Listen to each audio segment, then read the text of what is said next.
Yes, y'all. A little bit late. I apologize. It's Saturday night, therefore, it's Saturday night Shoot the Breeze. So I want to thank everyone who was in attendance last week, who aided in all those lovely discussions. I want to thank everyone who will be in attendance this week, both on the panel and in the chat. Shout out to our brother Anthony McPhail, who's out there in the chat, who's saying peace and blessings to all the KwaZulu Natal Radio. I think he means KWAZ Radio family and the chat. Shout out to you, Anthony. I'm glad to see that you've recovered from your illness that we found out about earlier in the week. With that said, you know me, I like to start the show a little early in terms of letting you guys know what we have in store tonight. Tonight, we're going to talk about African Stream again, how the founder is going to explain how pan-European corporate media banned him. We're going to talk about a Rasta woman and how she found her feminist voice. I don't know. Let's see how that goes. We're going to talk about someone who started an agricultural school in their community to teach Black kids agriculture.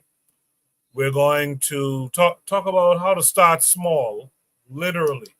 We'll talk about the first Black-owned micro community. And we're going to have that discussion again about Black content creator spaces and why we don't have more certain content put out there. You guys are all welcome to join.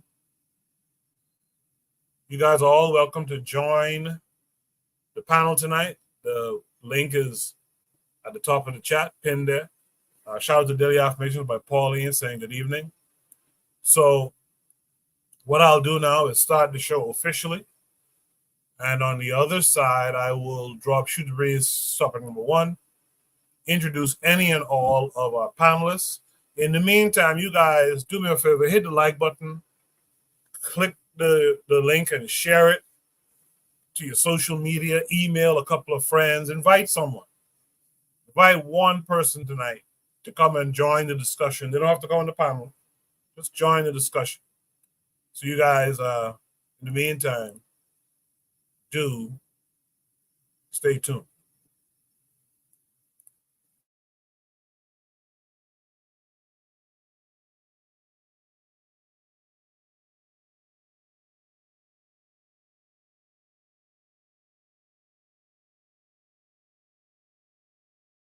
You are listening to the Bitter Medicine Podcast on KWAZ Radio.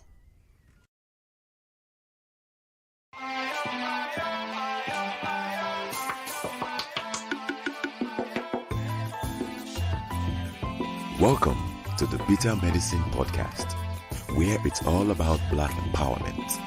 Our show focuses on Black news and entertainment, arts, science, economics, history, people, and strategies that uplift, empower, and motivate Africans within the diaspora.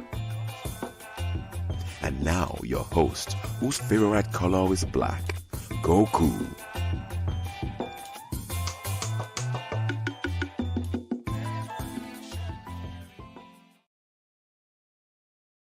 Welcome back to the Bitter Medicine Podcast. I am your host, Koku. Just want to remind you guys before we get the show rolling that this show is part of a podcast network called KWAZ Radio. There are other shows on the network you are invited to tune into. This is D Webb with the Harsh Reality Podcast, asking you to tune in where we tackle the news of the day that affects our community, only on KWAZ Radio. Peace, family. This is Oni, inviting you to listen to the Pro-Black Perspective, where Black problems are addressed with Black solutions. Greetings, fam. Tune in to The Learning Curve with me, the Revolutionary Matron on KWAZ Radio. You are listening to the Bitter Medicine Podcast on KWAZ Radio. Make sure you guys are also tuned in the Brother Bakari podcast, the Forecast Radio, Realm in the Bush, and Kofi the Black Critic. Make sure you guys all tuned in to all of those shows on KWAZ Radio. In the chat, the matron is out there saying greetings, everyone. Anthony McPhail says he's looking to invite his sister-in-law tonight. That'll be great. We welcome any and all ladies. All ladies are welcome to join the panel. Speaking of panel, so far I have one panelist tonight, and that's Oni from the Pro-Black Perspective. Oni, how are you this week? I'm cool. Peace, man. Got married, so I'm pretty hype. That's it. Yeah, I saw that. I was gonna say it too, but I was like, you know what? Let me wait and see if he wants to share that or not. So congrats to you, man. I saw that. You didn't wear a tux. Tux is for cucks, like you said. So I appreciate that. Congrats to you. Congrats to you and your new wife, man. Much appreciated. With that said, let's welcome in our brother Buana this week. Buana, how are you? Koku, can you hear me? Yes, sir. Okay, it's good to speak to everyone again. Koku, I'm probably gonna have to be right back. But I'm gonna stay on.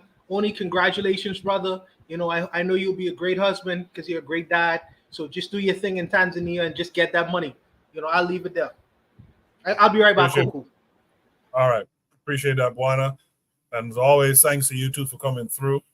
Like I said, any and anyone who wants to join the panel, any African who wants to join the panel, just click the link at the top of the chat, and you too can be on the panel, giving your viewpoints on these discussions. Tonight we have a hodgepodge of discussions. I decided to just mix it up as opposed to it being kind of like themed or something like that.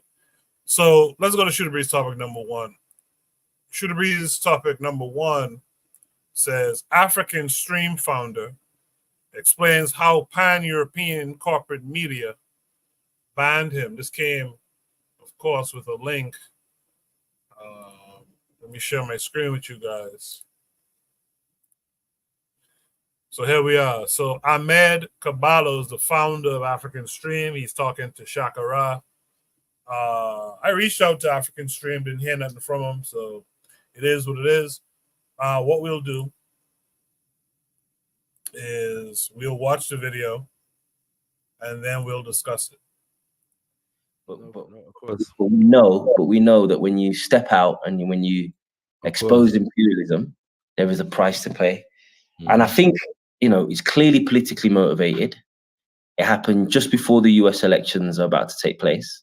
Of course. We were already getting attacks by a lot of people in the US that said that we were hurting Kamala Harris's campaign. now, what's crazy about that is we've cussed out Donald Trump more than we've cussed out Kamala Harris. Yeah. It's about even, but slightly more. Yeah. But they don't care about when we cuss out Trump. Yeah. Because of the relationship with, we call them Africans in America and the Democratic Party, our coverage was seen to be more hurtful. I guess the opinion is that no one that's voting for Trump is probably following us anyway. Yes, but there are a lot of people that were voting for Kamala. Yes. So the first few, before we had the situation where we got attacked by the Secretary of State, there was a few smear pieces that came out, really poorly written smear pieces. Yeah. So the first one was by NBC. Yeah, we covered that a couple of weeks ago. Just to let people know. Yeah. Brilliant response, by the way. Brilliant response. Thank you. But they said that we're spreading fake news to 40 million African Americans without a single example. And they cited a report, and in the report, the only thing that's public available is the summary of the report. And in the summary of the report, we're not even mentioned. And then in the summary of the report, it says, email us if you want the full report. I emailed them months ago. No reports come. No reports come. No reports come. So they can smear you based on a report that you're allegedly named in, but the thing that's online doesn't even have your name. Yeah. And then if you try to email them, no report comes. That was the first one. Yeah. And then the second one was we said, irrespective of who gets elected into the White House, US presidents are going to continue bombing Somalia. And we course. named how many drone strikes each US president from George Bush all the way to Biden. Factual, indisputable. Then Voice of America, which is US state funded, they put out a piece saying African Stream distorts US's role in. So obviously we responded to that, destroyed them. So they couldn't attack us for our reporting. So then they went with this. And as soon as Anthony Blinken said this, even though he didn't provide a single example, all of a sudden, this week, I think from Monday, a Wikipedia page is now up of African Stream. African Stream is a source of disinformation ran by all based on one person's statement. Yeah. One person's speech where it doesn't even have anything. Yeah. And it says I knew the game was rigged, but I had no idea that it was rigged. That serious. Yeah, that's mad. It's Bro, not. I didn't know. So this is breaking, Just for those who are just tuning in, right? Brother Ahmed has informed us that not only have they locked off the YouTube, the Instagram, the Facebook, and the TikTok. I'm going to come back to TikTok in a second because that's an interesting one. They've also locked off the entire Google account. So that means that African Stream no longer has access to its cloud storage facility. Yeah. So they have actually curtailed, like, that's mad. So do you have, and by the way, this is a good because I usually use physical hard drive to man. things, So, and I get it because I'm seeing the convenience more and more of having the cloud storage, but for situations like this, anyway, I won't even ask you if you got the hard drive backup in case. No. It's a good question. We've got less than half of it backed up. Yeah, less than. But more worryingly, we had like some long projects that we were working on. Gone. Everything's gone. The transcriptions. We sent a sister to Mali to do a long documentary on Modiba Keita because he's not well known not well known in the Pan-African circles as he should be. And she went there to get some exclusive interviews. I think she interviewed some relatives. The whole thing is gone. The whole thing is gone. Yeah. I know. So this is serious. Yeah, that sucks. There's some cautionary tales involved in this for all of us too, by the way. You can't put all your eggs in this white man's basket, so to speak. Even myself with Shoot the Breeze, I've been working to get it off of YouTube because I know one day it's coming for me too. So it's a thing that by the way, Anthony is saying that your mic and cam are not added, so step out and come back on for me, please. I posted it in the chat. Maybe you didn't see it. So this brother saying that they was working on the Keita documentary, and that's gone. That's lost. That's a damn shame. But that's a cautionary tale that you can't keep all this stuff in digital too. You have to have some physical copies of stuff to hold on to. In the chat, Trighabi262 kind of echoes what I just said. He says it was sad when they lost that Keita documentary. Keita was a great man, absolutely. Provide Triggers for Evolution is back with us this week, saying greetings to all. So greetings to you too, sister. Thanks for coming through. With that said, I told Anthony, come back again. Try to come back again because your sound is not connected. Again, should read number 1. African Stream Founder explains how pan-European corporate media banned him. I guess I'll have to start with Oni. I don't know if Buana's back or not, but Oni, what say you? Yeah, like you said, it's a cautionary tale, and just a reminder that these one thing is this: one, these white boys ain't playing. These white boys are not playing. But two, what these white boys are capable of and how they roll. You know, the like hardly anybody saw this coming. I would say that. You know, but moreover, I think, and this is really important.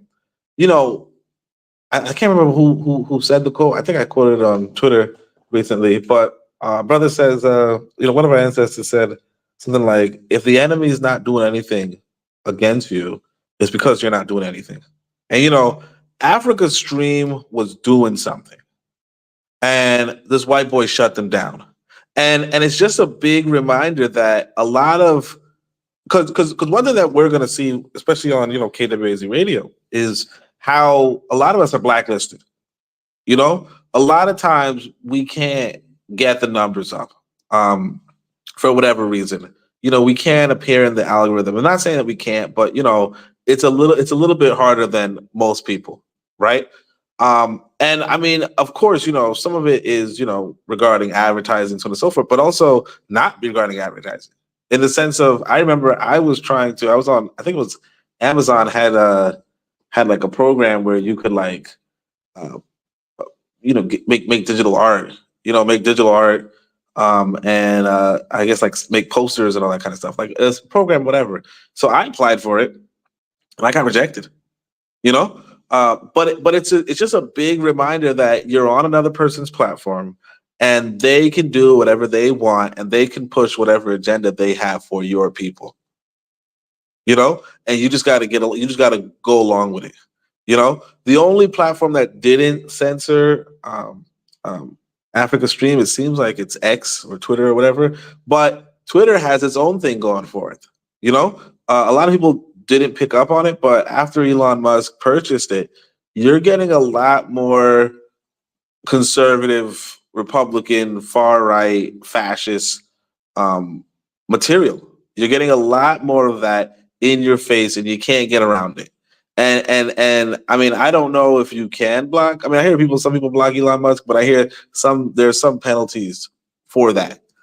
But of course, on that platform too, a lot of black people are being blacklisted, notwithstanding. So again, it's a and I think that the main thing that I want to take away here too is that Google, which pretends to be this neutral body or what have you, right? Google removed their access to their private accounts, remove their cloud storage. Like these white people, it's kind of like that Boondocks episode or that joke, in black communities where, these white boys just give you allowance. They allow you to use their their email services. They allow you to go on their video platforms. They allow you to get electricity in your house and clean water. And when they stop doing that, when you push against them, they're going to push back hard and strong. So you got to be ready. And I think that's one of the reasons why, I really appreciate this repatriation, because I don't get allowance from white folk. You know what I mean? I don't get allowance from white folk. Now, I'm not going to say that everything is perfect. No, I mean, I got, real struggles, where black folk kind of giving me allowance. You know what I'm saying? But it's a whole different ball game. It's a whole different ball game because, I mean, of course, again, if I'm pushing on the government here, I might run into some problems, obviously, but not even doing that. So it is what it is. My point is, yeah, I think we as a people, we have to see that this whole allowance thing, and the biggest part about it is this: these guys are not even African Americans. They are. This guy, I don't know in particular, but I know the founder of this website was or this platform was Kenyan, right? So these guys are not even African American. So on one hand, it says, well, what kind of legal protection would they have? But on the other hand, it's like, it shows that, if you're in Kenya, right, build up the stuff in Kenya. Build up the stuff, because America's not going to allow you to reach into America, let alone Black America. Right? America's not going to allow you to reach into America, let alone Black America. And again, it goes back to this allowance thing. If you're talking about, oh my gosh, Black Americans are so stupid, or Black Americans this, or Black Americans that, or I love Black American butts, or whatever. If you're talking that, you're allowed. And if you're talking, hey, look, let's discuss geopolitics. Let's discuss the wars. Let's discuss the situation, whatever. Then you don't get that. And that is, I think, a really fundamental distinction that we have to look into. Appreciate that, Oni. I agree with everything you just said. And I can personally tell you, yesterday, I think it was, I was on Twitter, and I'm noticing that I'm getting a lot of far right, conservative type stuff. I'm getting a lot of the FBA stuff. Like, I'm getting FBA stuff all day, and it's like, wait a minute, I don't even follow these people. These people don't follow me. Why am I seeing this all the time? But it's a part of the algorithm that Musk and them are pushing. But yeah, everything you said is absolutely correct. I think you got to build in a Black country, man. You just can't get around it now. You just cannot get around it. These guys have too much reach. And as a side note, too, we've allowed these guys to get too far ahead, too. And when I say allow, I'm putting that in quotations, but we got to try to start closing this gap a bit. These guys have too much reach, and we got to start closing the gap. Anyway, let me welcome in our brother Black Steel this week. Black Steel, how are you? I'm doing great, Cuckoo. How about yourself? I'm good. Thanks for coming through. So, I don't know if anybody missed the point of this. You said, and Oni said, you have to build in a Black country. But then you guys understand that Africa Stream is based in a Black country, which is Kenya. So yeah, but they're on white platforms, though, Black Steel. So what do you mean? They're using Google. That's not their own. They're using the internet that this guy put up. That's not the. You know what I mean? That's more the point I was trying to make. Okay. But I think that the overall point is that we live in a world that is dominated by white hegemony, right? And I'm sorry to say there's no place you can escape it. Whether you go to the bush of Africa, you go to outer space, that there's no running away from it. We're going to have to confront it. We're going to have to organize and fight it. I think that, and everybody wants to repatriate. I think that's a personal decision, and I support that. But it's not a solution to our overall problem, which is the fact that the Europeans dominate the globe. Their words, their thoughts, their views on things are taken as fact. So the Secretary of State of the United States, Anthony Blinken, he just said, yeah, this is Kremlin propaganda with no evidence. No evidence. And then all of a sudden everything is banned. White people can say day is night, and a lot of people will believe them. And I think they saw Africa Stream as a threat because they were so vocal against imperialism, against racism, against the system that dominates the globe. And they were doing something like Oni was saying, if your enemy isn't moving against you, you're not doing anything. So apparently they were doing something. I often, Africa Stream, one of my favorite YouTube channels. I love them. And it's disappointing the fact that they are being taken off. But I don't think it's a matter so much of Black people not wanting to have their own things. I think that we really, again, to my point, we see how the power of the European dominates the world. If they're able to cut off your power, they're able to cut off your access to clean food and clean water. They are able to do that. And I think this really kind of underscores our predicament, how dire our situation is. I think as Bobby E. Wright said, he said something about slavery is when another group of people control all the institutions that sustain your life. And I think that's what we're seeing. We're seeing, again, that all of our life-sustaining institutions are under the dominance of another people. It doesn't have to be this way, but I think that we really underestimate just how much control they have. Like, who had, for example, you talk about starting, an African Google or African Amazon or whatever, but these entities, these Googles and these other platforms, YouTube, were all created with money, not just from investors, but from the CIA, from government funded, from state funded by the United States government. Africans going to have to get organized. I think that we're trying to skip a few steps. Maybe we need to get organized first. Maybe we're going to have to come up with a plan. It's good to say these things, and I agree it's good to say these things, but how are we organizing? And I think that organization is lost in our communities, in our countries, and that our leaders aren't focused on changing the system.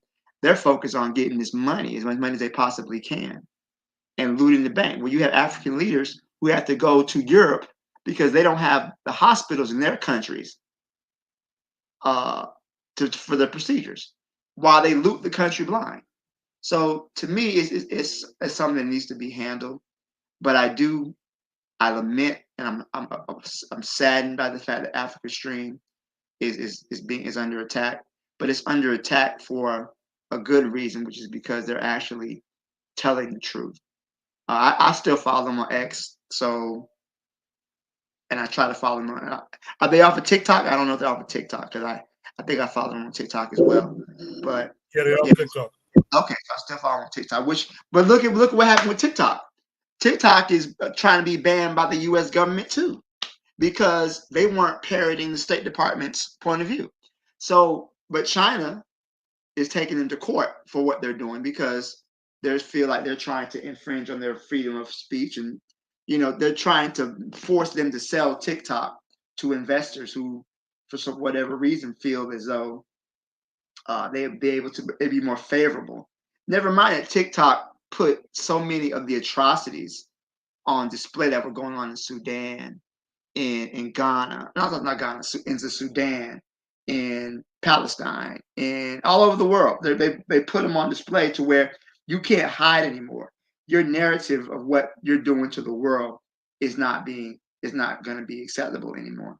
So yeah, I think really organizing and really coming up with a consistent plan. I don't think it's a matter of we don't want to. I think we underestimate our enemy, which is always a fatal error. I'll leave it there. Thank you. I appreciate you for that, Black Steel. Yeah, I agree. I think we are underestimating, but the problem I'm having is that how long are we going to keep underestimating these people? You know what I mean? If I'm not mistaken, doesn't China, for example, have their own social media platform? I think TikTok is one of their platforms, right? Like they have their own social media. It is. But China has a lot more wealth, a lot more organization. Playing the communists, I guess. I think that's the key. The key is we just got to get organized around these thoughts. We have to look at these things and get to a drawing table somewhere and start organizing our thoughts. How do we get around this? And also we got to be forward thinking too. We got to start thinking ahead. What could they do? Like I said one time on the show before, in the Caribbean, if these people decide not to send them ships, all them folks who down there sitting down waiting for tourists to come is screwed. You better go find something else, right, to drive your economy. You better go find that now, right, as opposed to just wait on if a ship arrives or not.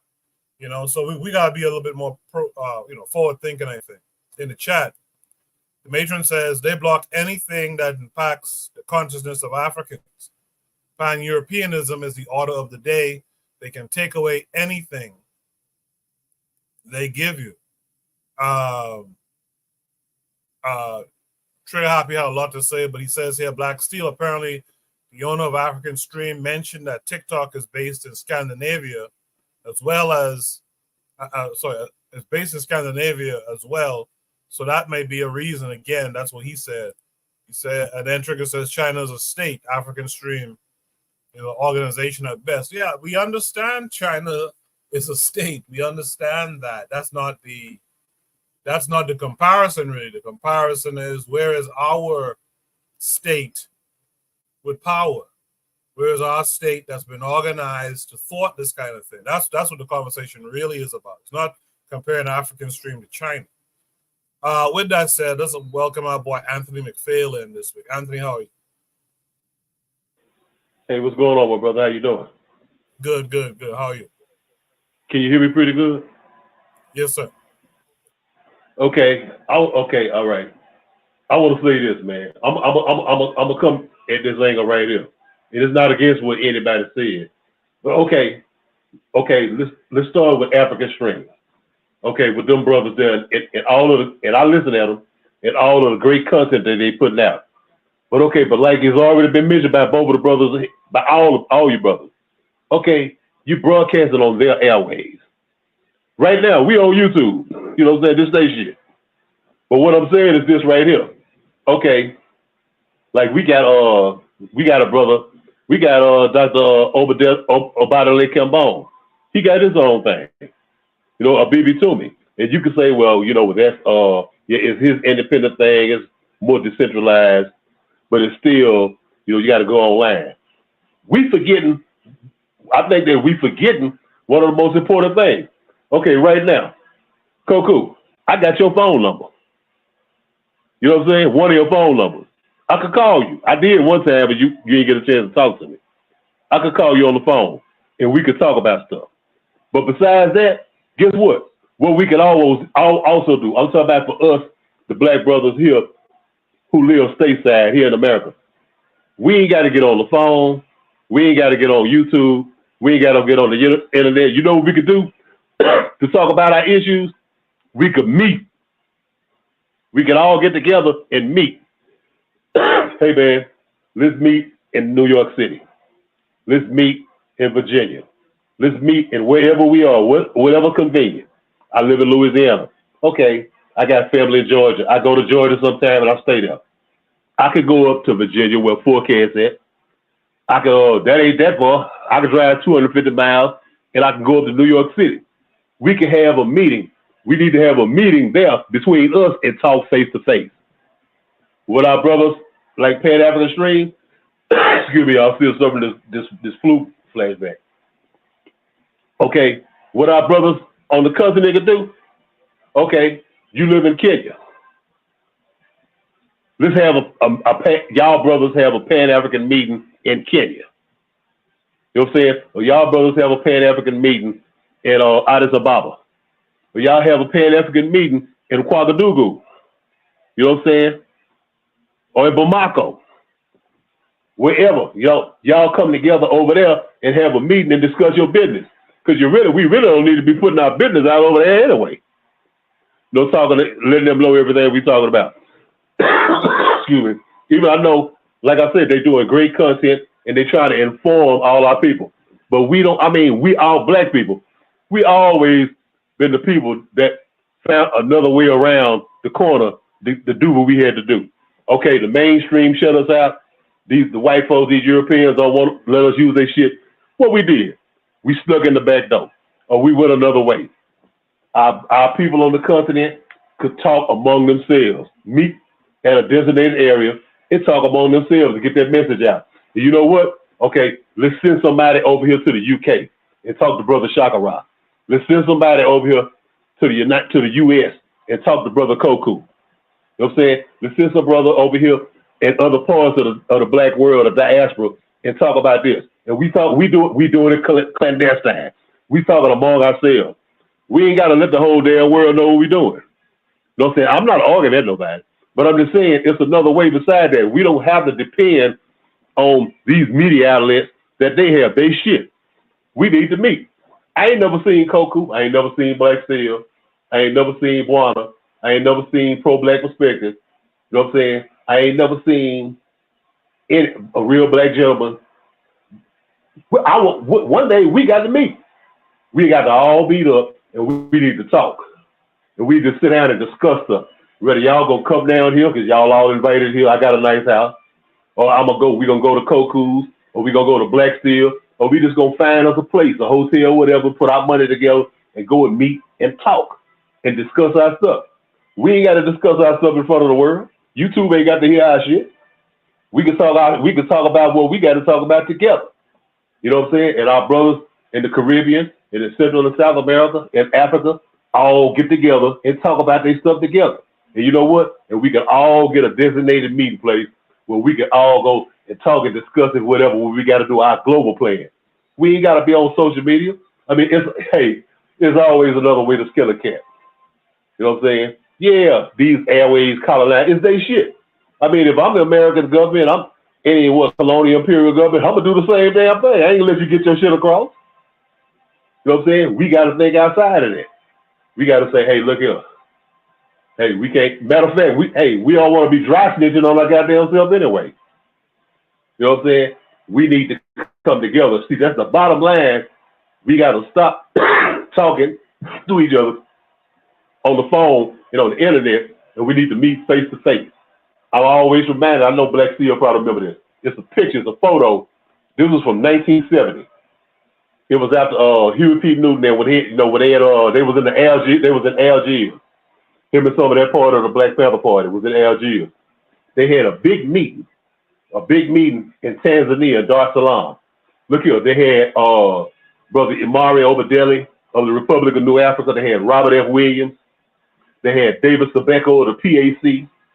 They had a whole bunch of black nationalists. Some from the PAIGC and Guinea-Bissau, all of them. You know what they did? They all met in Dar es Salaam. There was a whole bunch of them. That's about African brothers from America, African brothers from the Caribbean, you know, members of the New Jewel movement, all over the hemisphere. Paulo Comerica Fegu from Bermuda, the Black Beret Cadre. They had all these brothers from the UK, the Black Liberation Front, Black United Front. What they did, they got together. They said they had a clandestine meeting, and they met. It was after the six-pack conference, and it was a little bit before that. But they met together, and it was all these brothers from all over the black world met. That's what we get. That's how going back and knowing what we did before and using that. Koku, I want to see you. I want to see Juan. You know what I'm saying? I want to see Oni. I want to see Black Steel. We need to meet together. I want to see Forecast, Bakari, and Revolutionary Matron. We need to come together, sit down, and talk face to face, family. That's what we need to do. And I'll leave it there right there. No disagreements with anything you said there, Anthony. I appreciate that. No disagreements at all. I think there's two things. I personally think two things can be true at the same time. I think when we're talking about strategy, that's definitely a closed door discussion. If we strategizing, I have my part to play, Buana has his, Black Seal has his, that's a closed door conversation. We have an understanding of what parts we got to do, and then we go out into the world and we do it. But I think in the case of African streams, in the case of us too, there's an attempt at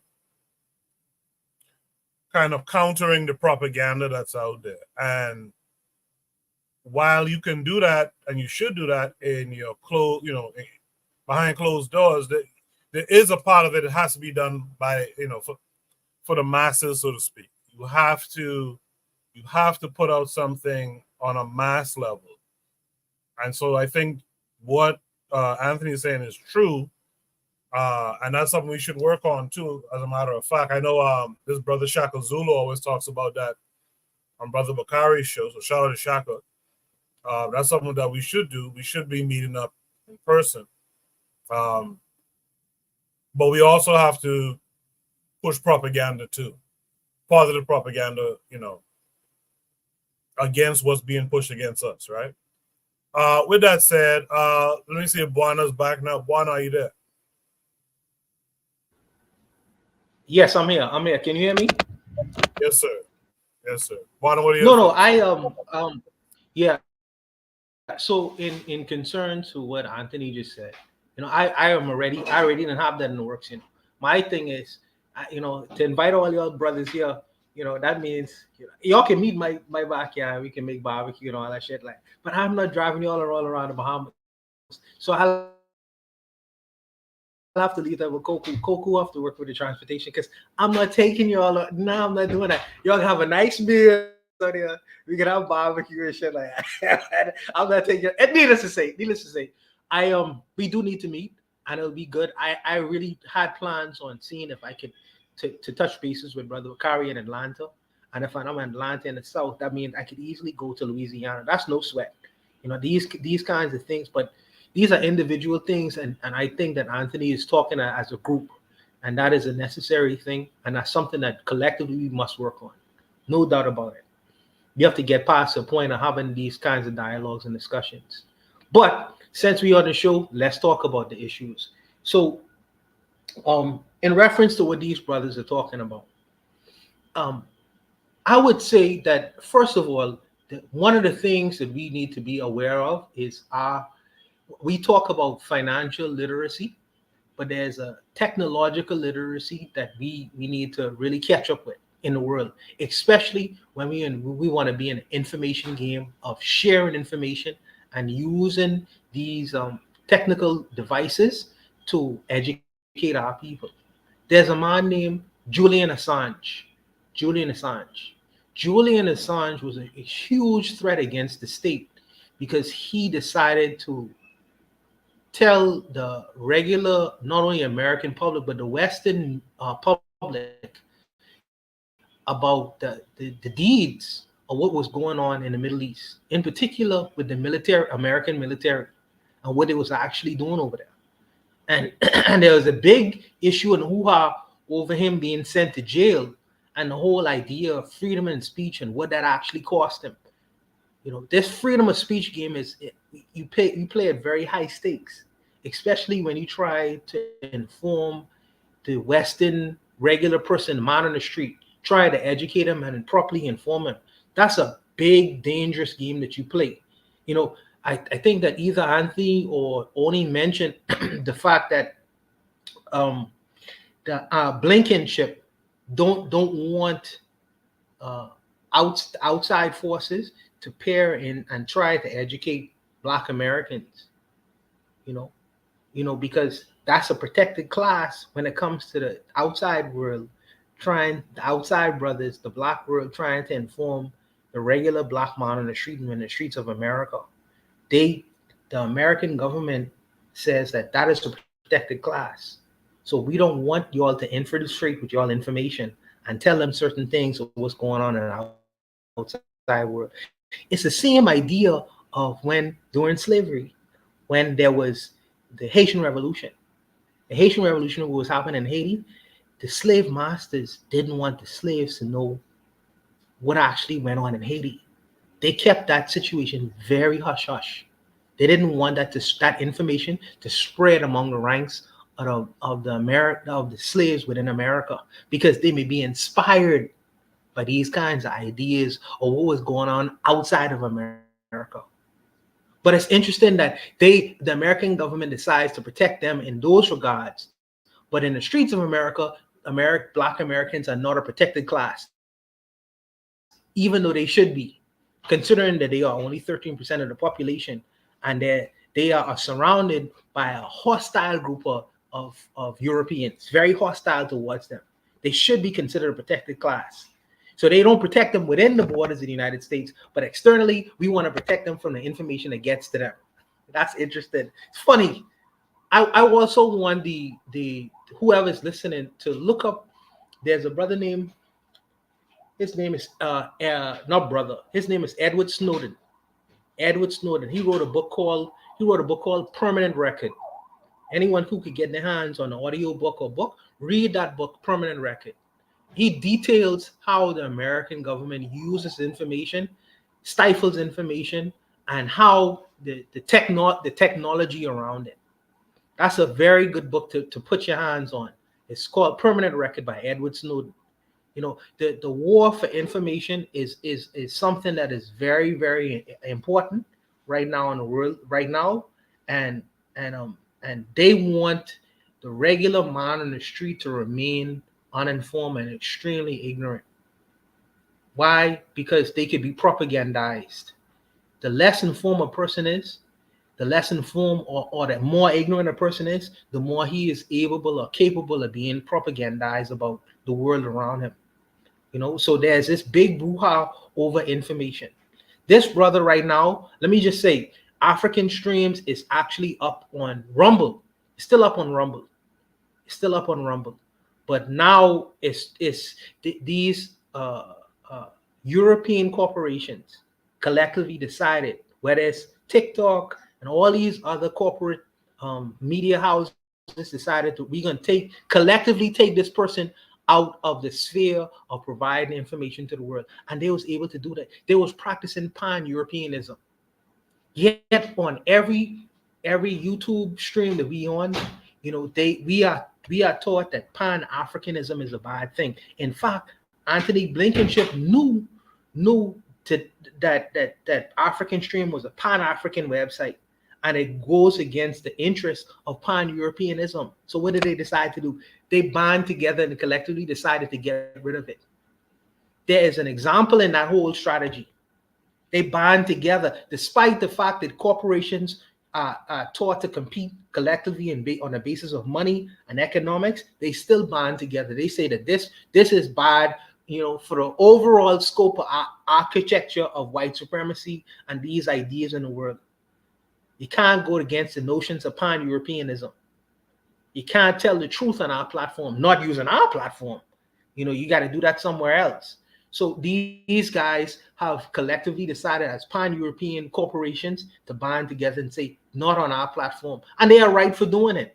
They are right for doing it. But we should be able to have a response to that. And as Anthony was saying, you know, meeting and greeting, speaking to people. But when you're playing a global game, how do I talk to a man in the Sudan?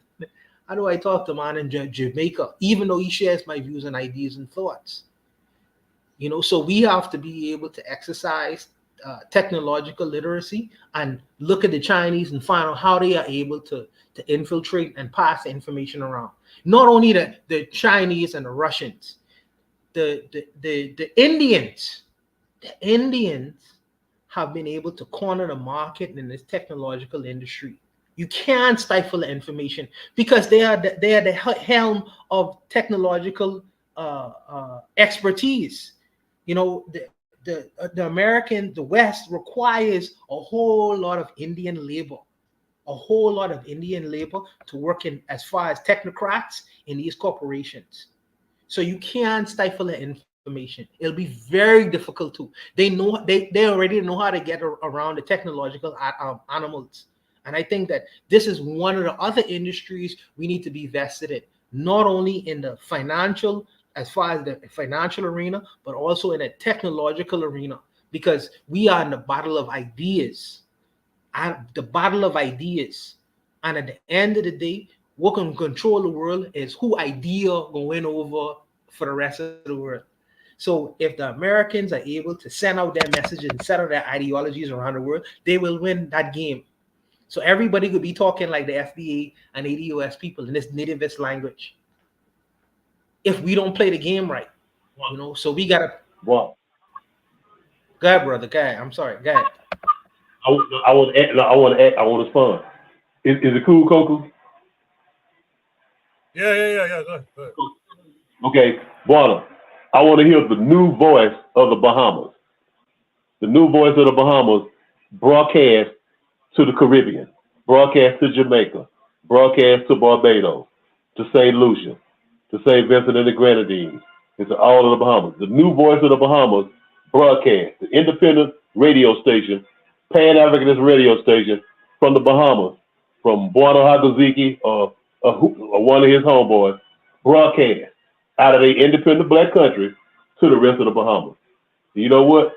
We want another voice, a broadcast, independent broadcast, to broadcast all across Sudan, across Africa, and the Sudan. I look at it like this here: if Europeans could do it, we could do it too. You know what I'm saying? Okay, we need an independent radio station. The funny thing. Go ahead, bro. No, the funny thing about that, Anthony, if I was to do that, right, my servers, where you could get the information from my servers, they can't be sitting within the Bahamas. I'm sorry. They have to be sitting outside of the Bahamas. They have to be sitting somewhere like in Russia or China. That's the crazy thing. This is the game we playing right now. Because if there is a big, what's it called, the United States Embassy? There's a huge United States Embassy that's sitting in downtown Bahamas right now. There also is a Chinese embassy that's sitting here as well. So if I want for you to hear the truth about what's going on in the Bahamas, my servers would not be able to sit inside the Bahamas, or I would even dare say the Caribbean itself. It would have to be somewhere else, because the United States Embassy and maybe the Chinese embassy would block that shit. You will never hear it. Okay, check this out, brother. Check this out. Check this out. I'm gonna tell you what his other brother from Jamaica did to go around that. He had his message that he was teaching in Jamaica. They didn't catch on to it too much, but guess what he did? He got on a ship and he sailed to the United States and he spread the message there, and he gained about 4 million members in the United States. Have to do with that. And he gained about 11 million members worldwide. Yeah. And he did it without airwaves, without all his name was Marcus Garvey. Yes. Oh, that's a different. No. Yeah, Marcus Garvey. Yes, I hear that. Anthony. We going by what we can do. Look what he did without all of it. He didn't have internet or none of that. And look at the movement. And we, all of us, me, you, and Koku, we are all Garveyites, and we follow his teachings. Yes, sir. But it should be noted, Garvey was big in media, though. Garvey was at the time, his thing was the printed media, like newspapers and stuff like that. So he did do that too, which also helped his message, which is where like but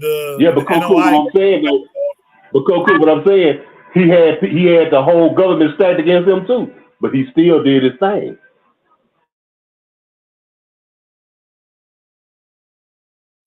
No, I'm not denying that. I'm not denying that. Yeah, we still have to do our thing. But yes, sir. I just want to say that there is something to mass media as well. But Bono, finish your thought. No.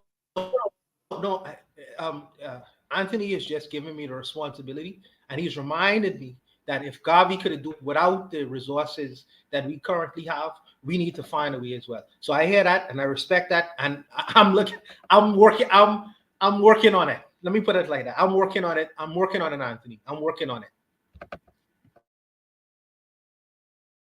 Does anyone on the panel want to respond to anything another panelist had to say? You guys can go now. Yeah, I wanted to add. The thing about how even though the guys are in Kenya, they're still getting stifled by America. And the thing is that as you pointed out, they're getting stifled on American platforms, right? And that's a part of don't put all your eggs in one basket. But another thing is that China doesn't get stifled by American media. Iran doesn't get stifled by American media. Russia doesn't get stifled by American media. And it's said that, the whole claim, and I don't know if it's true or not, but the whole claim is that, this guy in particular, or the leader of Africa Stream, had his background in Iran state media, that kind of stuff, right? Now I don't know how true it is, but that's one of the claims. But the point being, though, is that if it's true, the guy is familiar with state media, and the reality is that African countries have state media. It's them who are not platforming these people. So as to say that we have the resources, right? But we're not being resourceful. We have the news stations, but we're not trying to tell the news, because Iran has it, And China has it, and you might say, well, yeah, that's China today. China is one of the biggest economies on the planet right now. Yeah, absolutely. But China had it for even when it wasn't one of the biggest economies on the planet. And one of the things, we mentioned Obadale Cambone. One thing that you'll see about this brother is that he was on on Ghanaian news, like on Ghanaian like TV, as to say that anybody could go on thing. And I've seen like snippets of Kenyan TV, that guy who interviews people where he's like, he's mad adversarial and he's like, are you are gay, all that kind of stuff. He's on Ugandan I'm guessing state media, but the point being that we have those resources, right? Sorry, what did you say? No, I know the guy you talk about. I know what you're talking about. Yeah. We're on the state media, but I mean, we have the state media, we have the resources, but instead of using that, we're and I don't blame the brother for going on the internet, because obviously I'm on the internet, everybody here is on the internet, right? But or not just the internet, but for going on white platforms, because everybody, so on and so forth. But the reality is that we as an African people have the means to produce alternatives, just like China did, just like Iran did, just like Russia did. But instead of collectively working together, or even as a nation trying to build something alternative, where our people deep inside of different African countries are really relying on white media the same way. And of course that has it has its own effect. And so even saying that, in regards to the resources that Africa Stream has, I don't know how much it has per se, but if it had a significant amount of capital, it could also, make a platform. Maybe not as popular or whatever, but it could. And in the same vein, and in the same vein, just as American CIA can invest in, this or that, or so on and so forth, there are tons of African governments that could invest the same. It really upon us to push a message of, or this should at least be the impetus for us to really really try to promote us having our own platforms, of the least, because being censored when you're not even in the country is definitely a kind of loose situation. And as other people point out too, in fact, Obadale Cambone, he has a platform, and he's not a billionaire or something like that, and he's not a government. So as to say that it is a very possible and practical thing, but we're not even we're not even at stage one if this is what's happening. That's all I'm saying.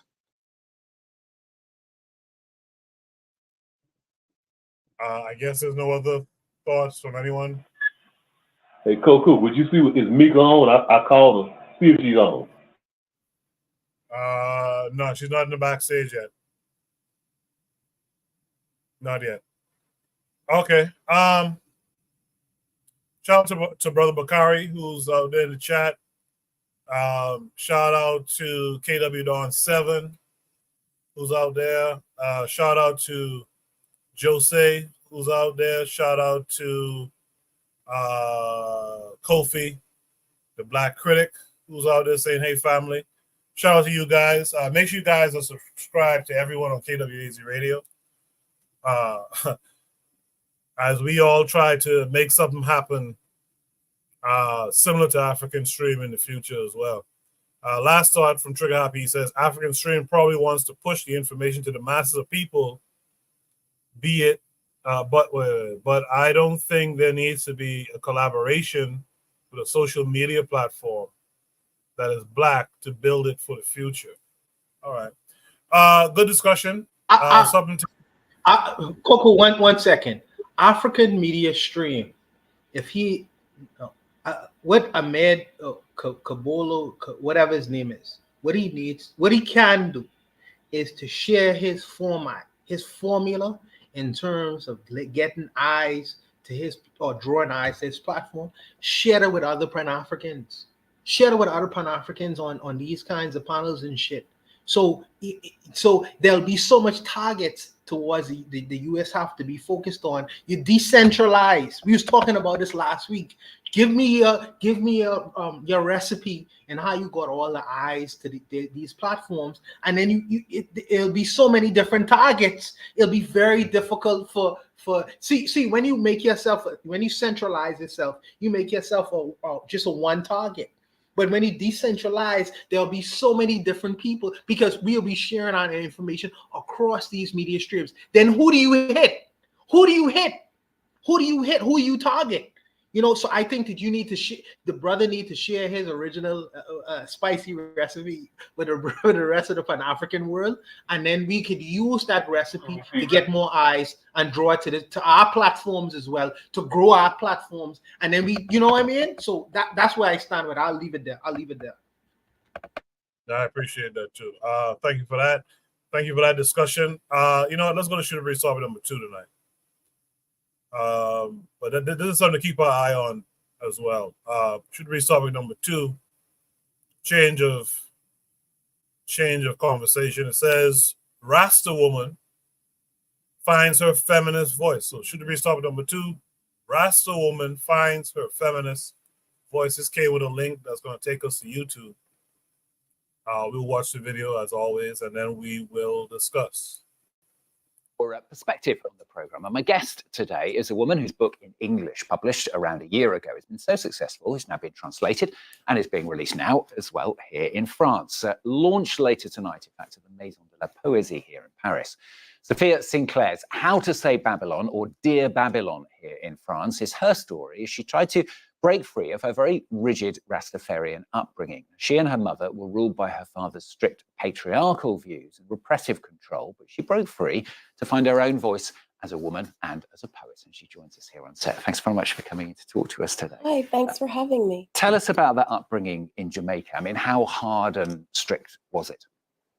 I mean, it was very strict. You know, for the Rastafari, they have different rules for the men than they are for the women, and for girls. And so there was a control over, you know, how we could dress. We had to keep our arms and our knees covered. Some Rasta girls and women had to cover their hair. You know, we couldn't wear pants, couldn't wear jewelry or makeup. Anything that was seen as an adornment or not humble was not accepted.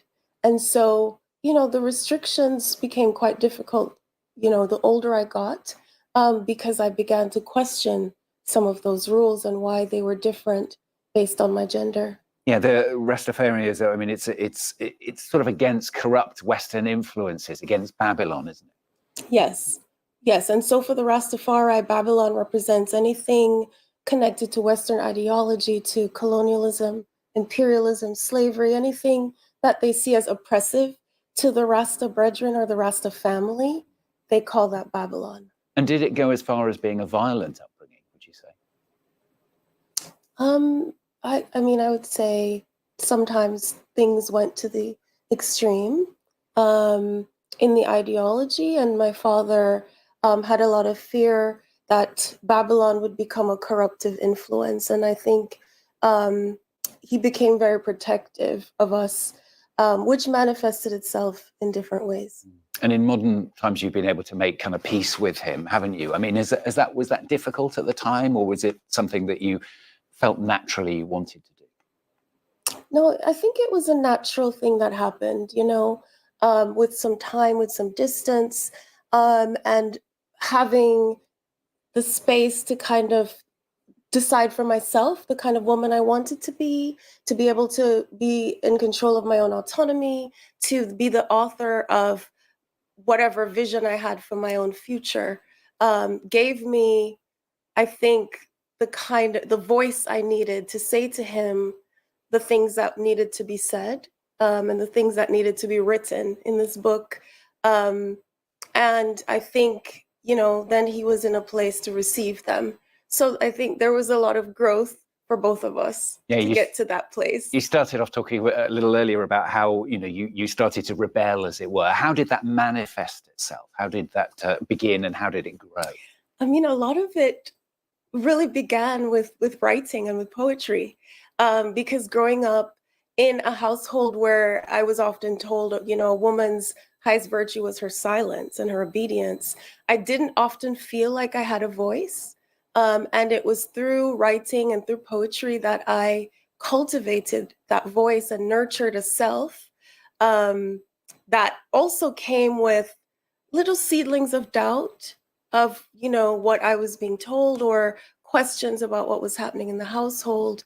And so, you know, I think it really began with writing and with poetry, and then seeing the roads diverge between me and my brother, where the rules were so different for him than they were for me and my sisters. I just began to question a little bit.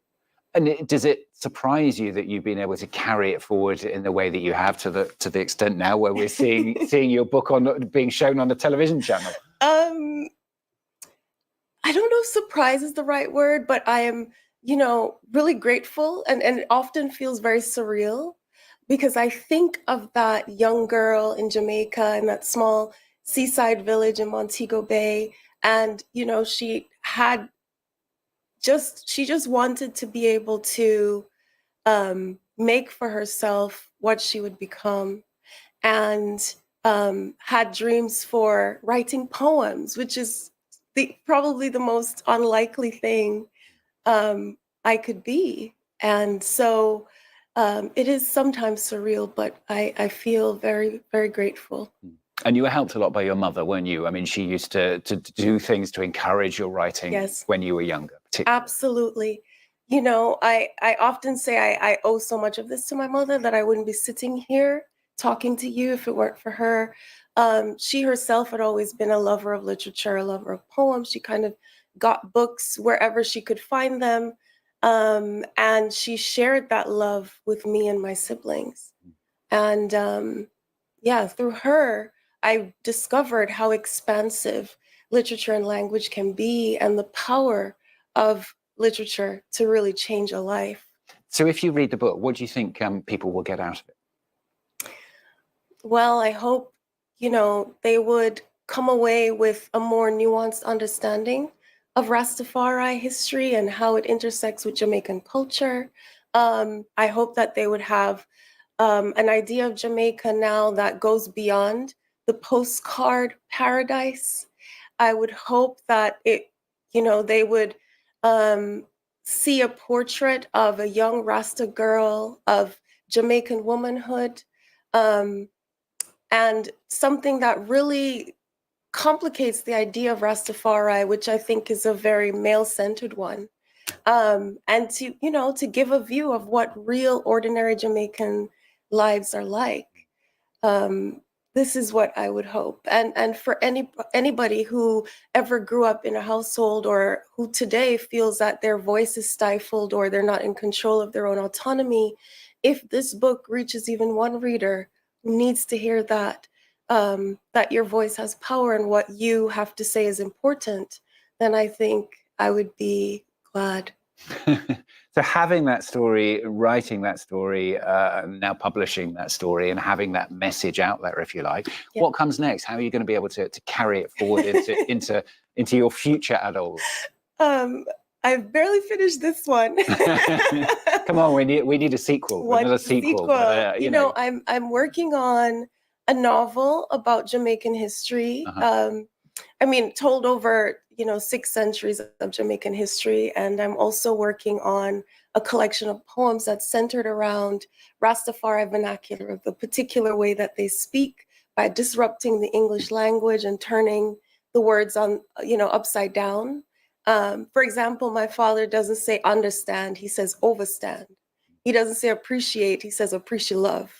And this comes from, an anti-colonial root, the desire to disrupt the English language. And in my mind, I'm calling this Rasta poetics, because I think there's something so fascinatingly poetic about it. And I'm interested in exploring this through poetry, but also infusing a feminine rebellion inside of the linguistics. Yeah. Would you call it feminism, your work, your writing? Yeah, I would say feminism, or womanism, which is a more enacted feminist idea. Yeah. Okay. Well, great to have you with us on the program. Thank you very much for coming in and Thank talking. you. Interesting. I asked in the chat, is this a Rastafari hit piece? And to be fair, you do find Muslim women who step up and have critiques of that faith, and what they feel is patriarchy and whatnot. So I'm curious to see how others here feel about it. I know Jose in the chat, he said white DNA, white dick and attention, F these harlots next. Pardon me? I'm sorry, go ahead, Cole. I'm sorry.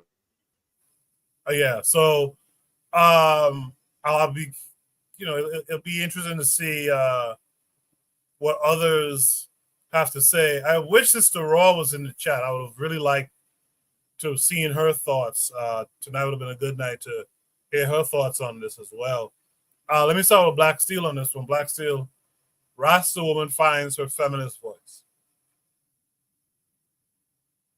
Well, honestly, I'm glad that she says that she was able to reconcile with her father, right? So it looks like whatever issue she has within the Rastafarian religion, it did not keep her from having a relationship or from being estranged with her father, which I think is a good thing. She seems to be a young person. Young people are by their very nature rebellious, right? Young people, when presented with a tradition, they're going to be like, well, why? They're going to question things. And I think sometimes that's a good thing. I don't think we should take any tradition just because it's tradition. I believe it's okay to question things. Helps young people find their place in the world. I think her critiques, honestly, were kind of tame. I didn't see her bad mouthing Rastafarianism, and I guess the dude was trying to lead her in that way. He asked her, "Was it violent?" She never said, "Yeah, it was violent." She never said that, which I picked up on that.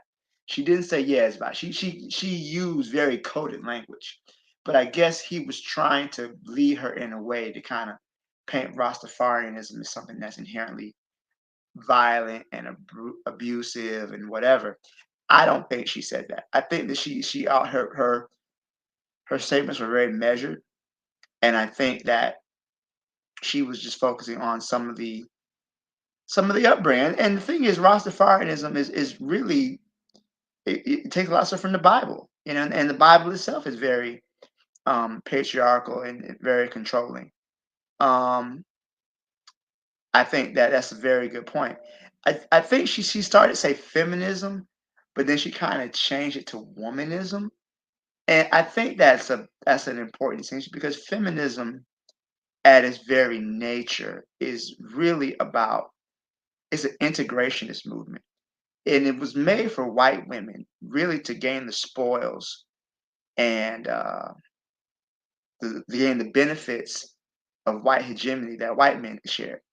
White women figured, hey, we gave birth to the soldiers, we might as well benefit from that. So feminism to me is when you have a female president committing the same atrocity, the same crimes that a male president would, or a female CEO stealing the resources or exploiting the workers the same way a male CEO is. It's really just an integrationist movement where I think where Rastafarianism is meant to be um, in opposition to, like she was saying, imperialism, slavery, um, white domination. I think that's a much better way to look at that Rastafari in itself is a movement meant to empower African people.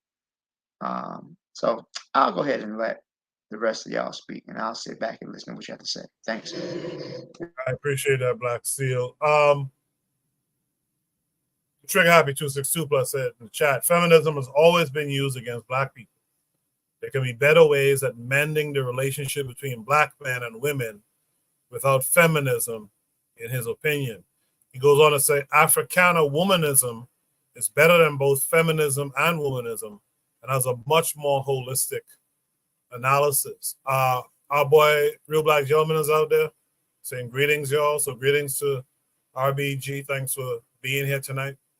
With that said, let me hear from Anthony McPhail. Anthony would say, Hey, cool. Yeah, for time constraint, I'll pass on it, man. I think Black Steel and Triggerhead, they pretty much say what I want to say. So I'll pass on it. all right, no problem. Oni, what say you to it? Yeah, I mean, I agree with Black Steel in the sense of this was pretty tame. I mean, the thing is this, that in a Western society, like generally speaking, there's two things. One, Western society is not really pro-religious on the liberal side, right? And two, you know, the whole gender discrimination thing is pretty looked down upon. So it's going to be a lot harder to do that in like America. So I'm guessing she's in America. And that's one of the things that you know, of course, I'm not saying, you know, I mean, some people are really opposed to gender discrimination. I'll just put it that way. And I'm not saying I'm not opposed. I'm just saying that some people are. And the other issue to it is that the concept of gender roles is actually really a discouraged conversation. So whereas I might think, oh yeah, gender roles makes a lot more sense, you know, to articulate, that's kind of, I guess the word is taboo, right? So you would have to expect, growing up in the West, concepts of gender, you know, the neutral kind of gender roles, and the more you know, more common gender discrimination are really taboo, like are really taboo and really, especially gender discrimination, really discouraged.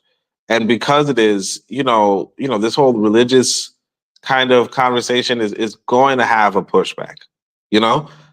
So like for instance, here in Tanzania, there's some things that I'm not comfortable with, in regards to, you know, gender roles and gender discrimination, in the sense of like you might have, like, let's say a 10-year-old girl, like a niece or something, who would just come and wash dishes.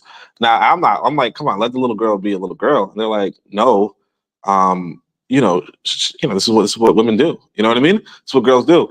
And, you know, I'm not really opposed to, you know, somebody washing my dishes, except for the fact that I don't want children washing my stuff, because I don't think children wash dishes well, right?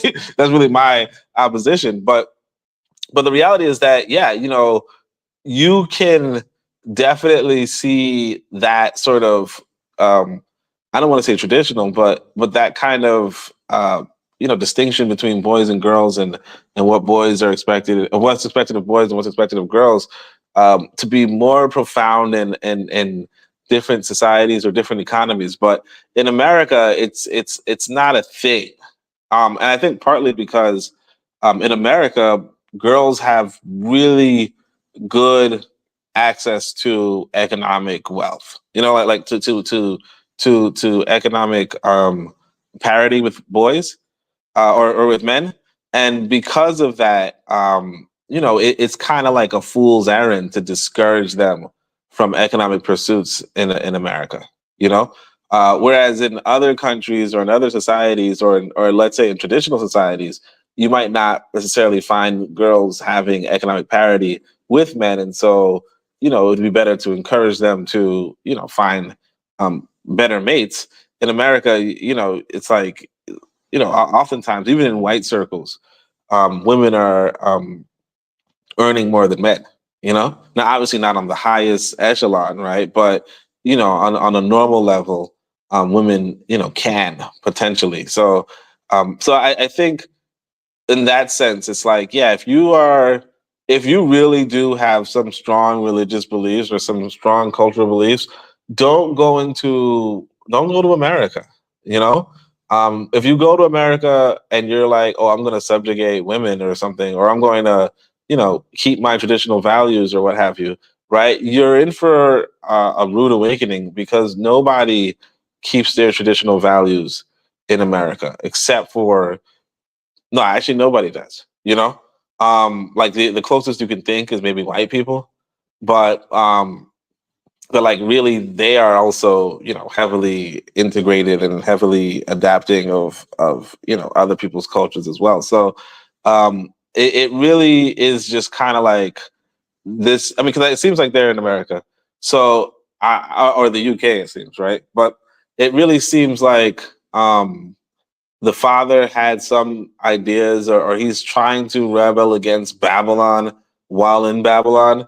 And it's like, that's just his fool's errand. Just stay inside of wherever you were from or wherever you were, and you won't have to worry about society corrupting, if you will. But again, it's not really like society is corrupting. It's that society, particularly America, offers really high paying jobs to both men and women, and it would be in the interest of men and women in America to pursue those high paying jobs, and acting discriminatory or what have you towards women is not only discouraged, but it doesn't make any real economic sense in America.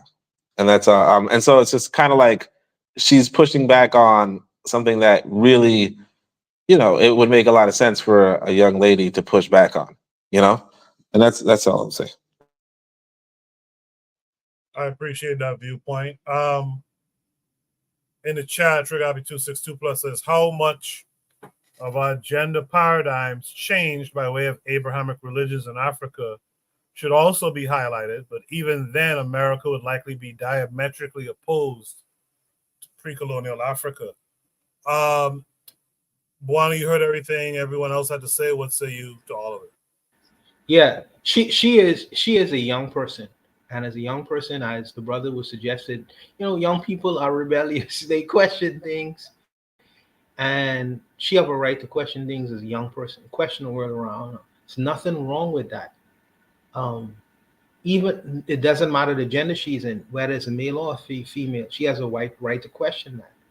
But for me personally, in looking at this, it's almost like a Jewish woman telling a Nazi how oppressive her Jewish father was. This man is an Englishman. Why would you tell an Englishman is more oppressive than an Englishman, and an Englishman's history is much more oppressive than your father could ever be or even think to be. Even in Jamaica itself, there was a man named Thomas Thistlewood. Any brother or sister could look up Thomas Thistlewood. He was the things that the English did in Jamaica, would make the ideas of what you talking about. Oh, my dad didn't want me to wear a dress, and it would make a regular person blush. And the fact that she is telling them how oppressive her dad was an Englishman. It is really, it's beyond the pale. It's like, man, don't you know what happened in Jamaica? Do you know what the British did in Jamaica? They started the shit. The ideas that your dad have in his head, many of the ideas come from the British man. So for her to be, it's almost like she's confessing how oppressive and bad the dad was to the Englishman. Could you imagine such a thing? The optics for me is just bad. I would have rather her be speaking maybe to an African woman or a Jamaican woman. They could have a discussion on it and things like that. But this man, he is not the person to confess how oppressive your dad was. He is not the man to confess that to. And you notice the questions, was he violent? Yeah, because they want to hear the violent talk. Imagine a British man saying how violent. Imagine a British man telling a Jamaican woman, talking about how violent her dad. Do you know the history of the English in Jamaica? It really is disgusting to me. It's disgusting to me. Really, it comes across as very disgusting to me. But I know this young sister is very young right now. She doesn't understand context. She doesn't understand optics. Maybe she does. Maybe she does. Who knows? But I'm just saying that she is really being willfully used. I understand she is trying to sell a book, but to sell your book, sister, you really need to understand context and many other kinds of things. I understand you want to wear makeup now and you want to live as a quote unquote modern woman, but sister, you are giving up more than you are gonna get back from so-called selling your story to the Western world, in particular to this British man. My goodness. But I'll leave it there, Coco, man. I think our sisters, I think Black people, not only our sisters, I think that we need to look at the full scope of things when we doing certain things rather than just willfully selling our story to the outside world without understanding context. Why do the British feel her story is more important than most other stories that probably people was trying to sell their book in the past week? Why do they feel like it's more important to sell a story? Why do you think that why do you think it's more important to talk about the oppressive dad in Jamaica? This British man take the task of this. I don't know. I think that some of us need to understand context more. Go ahead, Anthony. I know you want to talk. Go ahead, brother. Go ahead. That's why I didn't have nothing to say. I think because he's talking to a white man. I think Anthony, it's so crazy. It's so crazy to me. The optics of it is so insane to me. Here she goes. It's insane. It's insane. Yeah, that's what I'm saying, brother. I said, here she goes. That's why I said I couldn't even talk about this. Because here this sister is talking about being a Rasta. Me, I don't think she was too much of a Rasta if you hear how she was talking. Because Koku, you know how Rasta was talking when she was talking about the overstanding and understanding. It seemed to me like she was talking from a purely European standpoint. You know what I'm saying? That she didn't understand that. If you're a Rasta woman, you understand that kind of terminology that Rasta people say.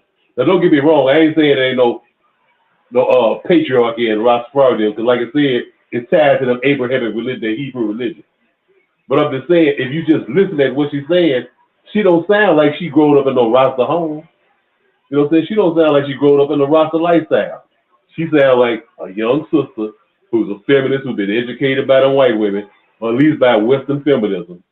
You know what I'm saying? And what turned me off was she sitting up here talking. You sit up here talking to a European about now it's in the context of your father, in Rastafarianism, but it's really in the bigger context. You really downgrading the black man in front of the white man. You know what I'm saying? I looked at it that way. You really you putting that. It was some bullshit. That's why I was like, I can't even say nothing about this. Now, I ain't gonna, like I said, time constraints, I ain't gonna hold nobody up. I'll knock off right there. I want to add something that I noticed no one pointed out. No one pointed out her mama influenced a lot of this shit.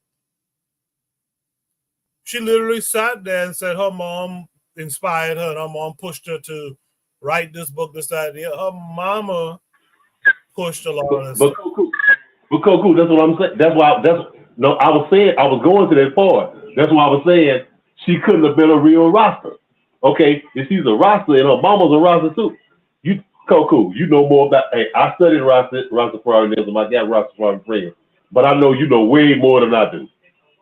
Come on, man, Koku, you know Rasta women, and you know that kind of thing don't fly with Rasta women. No, I agree. So it sounds like, to me, the reason why I brought it up, it sounds to me that the mama went through whatever she went through with the father and influenced the daughter to be kind of, I don't want to say anti-Rastafarian, but somewhat on a certain level. And that's what we're seeing. We're seeing the sentiments of her mother, really, that's being displayed. And I find that very interesting. Again, I'm not here to cape for Rastafarianism. I'm sure there are practitioners who go overboard because, again, these are Abrahamic religion adjacent type things, right? Judeo-Christian type things. I'm sure there's guys who go overboard. But I just find it interesting that, she's letting you, she's basically, yeah, I mean, Jose said it right there. He says, take off the gloves. Her mother betrayed her father. That's a very interesting thing. And, once you start talking about feminism, as Trigger Happy 262 Plus said earlier, that really doesn't work for us.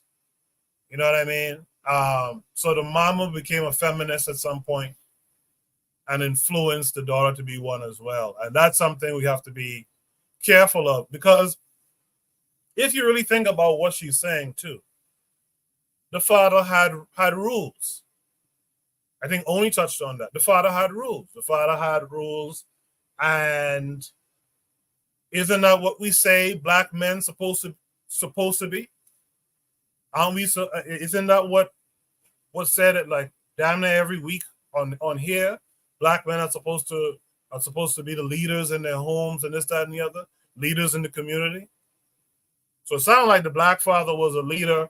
He had a certain way he wanted things done in the home, and the mother had a problem with it and influenced the daughter. That's an undermining of the family unit too.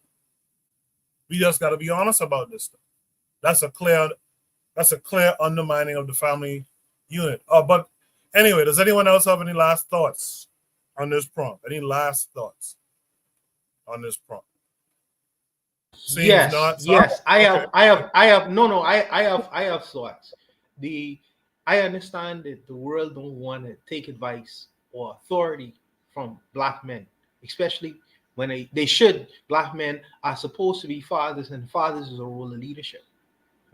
She says nothing about the law, where a bunch of old white British men create the law and they create structure for society and how it's supposed to run. You don't question them things, though. I don't question them. Needless to say, I'm not even gonna have big beef for her. I'm just saying that this sister here I feel like she's a little misguided. When they have these little patriarchy, they learn these little college terms in school. My sister, or for all the sisters under the sound of my voice and things like that, there must be order, there must be structure. And I believe in order and structure. And you may take all the order and structure for people who are unlike me, only from the white man and things like that. But if you want to be with a man on this planet, especially a man who look like you, you're gonna have to take order and structure. It is what it is. And I understand that many of my brothers may be shy to say these kinds of things, but I don't think that she would be so well dressed and poised if it wasn't for her daddy. He must have had some qualities, because he's able to get you on this kind of platform, speaking the way that you're speaking. Now you get vexed and we'll talk about how oppressive he was. Congratulations to the daddy, at least to some point, to get your daughter to this level, so where she could come up on these European platforms and debase you. But I don't listen. A strong man is a strong man. The Williams sisters, although a bunch of them marry a bunch of white men, he at least get them to where they need to be. Now you have to take on some personal responsibility. Look around you. You know what I mean? You don't want a man like your father, but your father gets you in a position where you would never be without him. Consider that. The white world tells you, don't listen to the black man. The black man has nothing relevant to say. The black man, you shouldn't pay attention to him. Girl, you need to run and control your own destiny. This is these some things that you get from the Western world you must question from time to time, because their own white women don't do it to them. And if they do, they are rejects. They're not paid attention to. Powerful men gonna have women who gonna be by their side, do the things they need to do. That is from the aristocratic level to the so-called corporate level. Look at Donald Trump. He met, if his women don't fall in line with him, he get rid of them. You know what I mean? We talking on a level of power and position. If you want to run the roost, go ahead and go run the world. You see where that takes you and gets you. But these are kind of power kind of conversations, and I'll just leave it there, Koku. Go ahead, brother. No, I appreciate that. So I'm having some internet issue here. I can't get on TikTok. I can't get on Twitter. Drop a 1 in the chat for me if you guys can hear my voice. Shout out to Joe, who's out there in the chat. If you guys can hear my voice still in the chat, drop a 1 for me. if you don't mind. KWAZ7 earlier said, we haven't learned anything from the past 500 years of dealing with Urugu. And I agree with that. I don't see if anyone's giving me a 1 out in the chat. But if you guys on the panel can still hear me, so I must be on the internet still. I don't understand what's going on. Okay. Trigger, give me a 1. Wanna give me 1. Okay. So what we'll do is I'll go to Shoot the Breeze topic number 3. I'm gonna mix up the order that I had because of the issue with Twitter and stuff and TikTok. I can't connect for some reason. So Shoot the Breeze topic number 3. Thank you for all the ones, guys. Thank you for that. Shoot the Breeze topic number 3 says, start small, literally. The first Black-owned micro community. This came with a link that takes us to YouTube. It seems to be the only thing working for me right now. We'll watch this short video and then we'll discuss it. And Fulton County will now get tax revenue from this community that didn't exist before. Plus, developer Booker Washington says micro communities are also keeping more money in the residents' pockets. I'm saving about maybe $2,000. I'll be passing this down to my son. Welcome back to Official Black Wall Street, the largest app and digital platform connecting you to the best in Black-owned products and services. Head to obws.com to download our app and discover thousands of Black-owned businesses you can shop and review today. Has an update on how the neighborhood is coming along and is giving us an inside look. The developer says people have already moved into 20 of the 29 homes in South Park Cottages, and the ball is already rolling on the next location, Union City. Crews are putting the finishing touches on the final 9 tiny homes. 16 months after construction began, all 29 have been sold. The money they spend is directly impacting this community. College Park will now get, and Fulton County will now get tax revenue from this community that didn't exist before. Plus, developer Booker Washington says micro communities are also keeping more money in the residents' pockets. I'm saving about maybe $2,000. I'll be passing this down to my son. Equity. With rent continuously on the rise across Metro Atlanta, Janice Williams chose to buy for the same size space. I was considering getting an apartment because I'm downsizing from a 5-bedroom house on the south side, and it was just too much. My son moved out.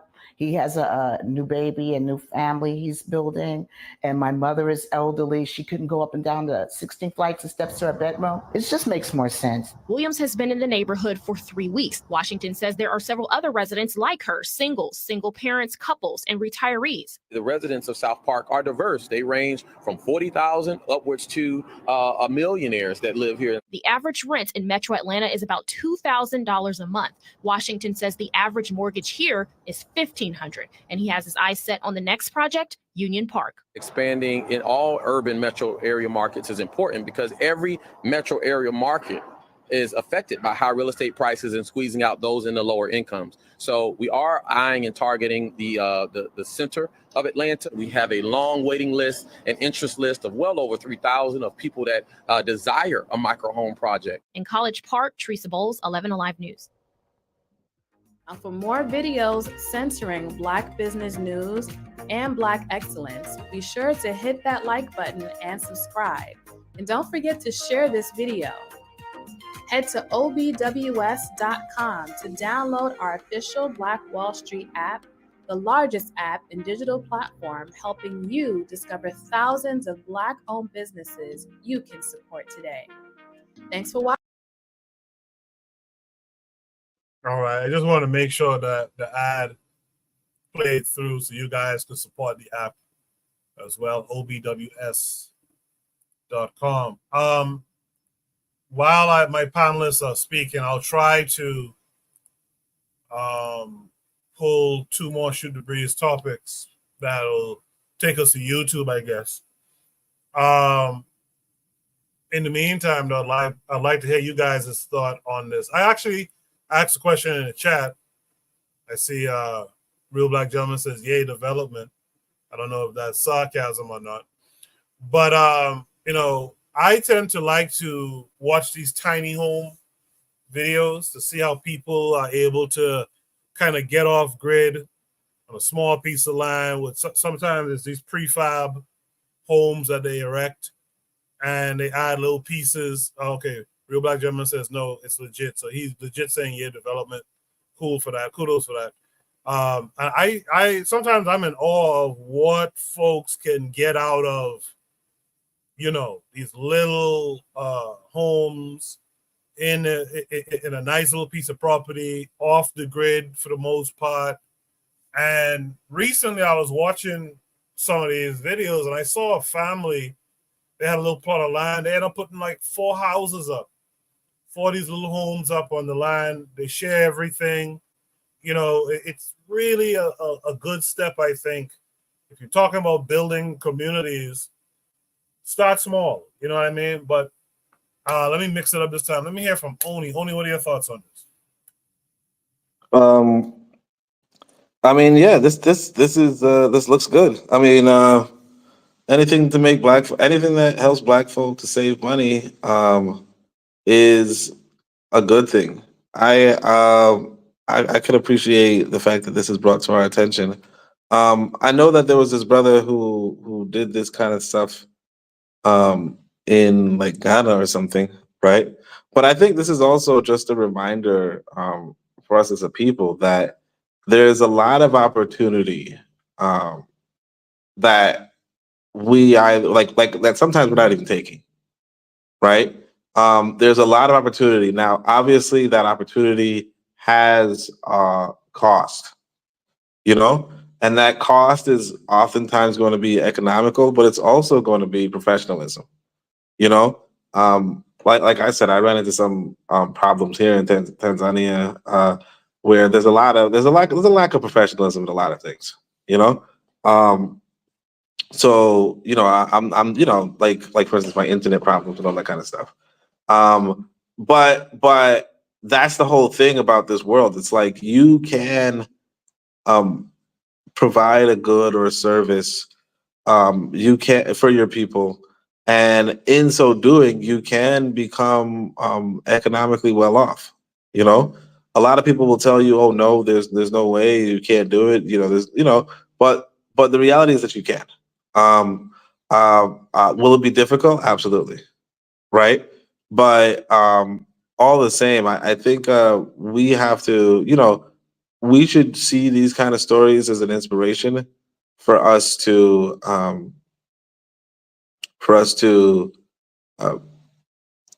do more as a people. That's all I'll say.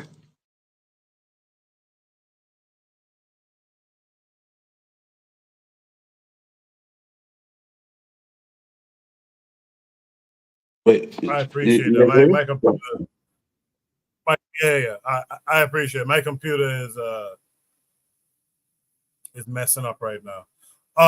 Real Black Gentleman in the chat says sincere, positive valuation. That's how you quadruple up your money. Jose says we do think, we do talk. Okay. With that said, let me hear from Buana next on this one. Buana, what's it? Yes, sir. So currently, my brother-in-law actually does build prefab homes for the government, and I see the fact that it does help a lot of people. I do see that. If I was to build a home in Africa, I like container homes. For some reason, I think that container homes are very economical, and I have an interest in container homes. If I was really a builder, I would really invest or do something in container homes, because I think for me, I just like the idea of it. I think that these kind of homes, though, or prefab homes, you need to build covenants where you restrict people's behavior severely, because you want to be able to maintain these areas in the condition that they were in when they were initially created. And I'm not saying to besmirch any community, any particular people. I'm just saying that you need to create covenants where certain things are restricted from happening. And if you do these things, we're gonna kick you out of these communities. So we're gonna give you the ability to live on these spaces to pay a little bit of money to live in these spaces, but we're gonna restrict your behavior because we don't want it to go south quickly.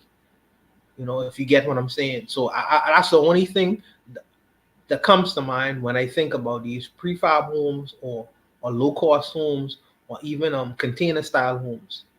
Just to restrict the behavior of the people who are actually renting these spaces, whoever they are. I think that sometimes when people hear low cost and free, it attracts certain kinds of people. But we want to be able not only to, have house people, we want to maintain the areas so it'll be attractive for more people to come and invest and do other kinds of things. So that's really the only thing I would say in reference to this particular thing. I appreciate that, Bwana. Yeah, this actually reminded me of there was a time. I mean, it still happens, but like back home, there was a time when we used to call it Rasta camp, where people who share belief come together in a community setting. And when I look at this, I think about Pan-Africans, to be honest. I think about how we can, come together in communities with this common goal in mind. I remember the matron used to talk about this. Shout out to the matron. I think she's in the chat still. The matron used to talk about here in America, you could incorporate a community. So I think about that. I think about how Black folks talk about getting organized. Let's get organized in how we live. How we live. Cool. The thing is, I don't mind Pan-Africans coming together and living collectively in a community. I have no problem with that. But as Pan-Africans have children who may not necessarily be Pan-African minded, or even the Pan-Africans themselves.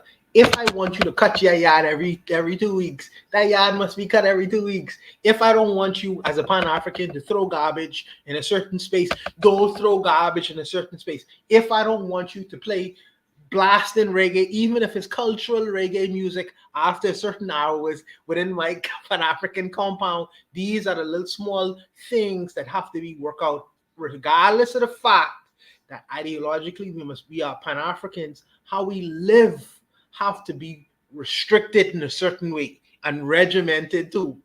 You know what I mean? So I just really wanted to put that little thing out there for you. No, I appreciate it, but that's a part of it. A part of it is there's rules here. We ain't gonna be like the Rasta daughter from the previous prompt. There's rules here. So I think that was the point of the incorporating your communities. You set up and establish what values your community has, and everyone who comes into that community must commit to it. And you must have a way to hold people accountable. But again, if it's cost effective, if it brings us to a unity, especially under a common type of goal, I really appreciate what the brother on the screen right now. I appreciate what he's doing, and he has a plan to build another one, another little community. I forget what part of Atlanta it was, but yeah, I think about those things, and like you too, Bwana. I'll be honest with you. I look at those videos with the container homes. I look at those a lot too because it's intriguing.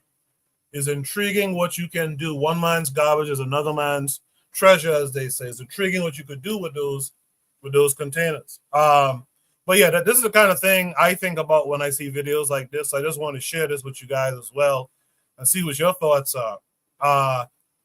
Jose said, again, gloves off. Let's be honest, people need to behave as if tomorrow is worth something to them. I agree with that. Real Black Gentleman in the chat says a couple hood ground checks and interviews and dinners might be enough in a small neighborhood. That's what I'm talking about, Real Black Gentleman. That's exactly what you have to vet the people who you're going to build with. Trigger Happy 262 says how we live all depends on culture, though. So that being a value all depends on rules that are valuable for the community. Absolutely well said by the three of you gentlemen out there. I appreciate that. Let's move down the line again. Anthony McPhail, what say you to what you see here? Yeah, it's a great thing, man. And like, I agree with what you were saying. You know, for I mean, like-minded people gonna get with like-minded people. You know what I'm saying? I mean, we on the same page. You know, we ain't got to worry about, you know, our children, you know, with their foolishness, because we gonna raise them right. We gonna raise them to respect, you know, respect our neighbors, respect our brothers, and sisters, respect the other people. You know what I'm saying? But like, that whole thing, I was checking this brother out. It was going back from like 2019, 2020, 2019. It's a brother in Ghana who's doing it. It's a brother. I mean, he was building. He was actually. He had a plan for doing this for an entire community. You know, with those homes. There's a brother in Ghana. I caught him on. I'm trying to. I think it was his brother Ekal Simpson show.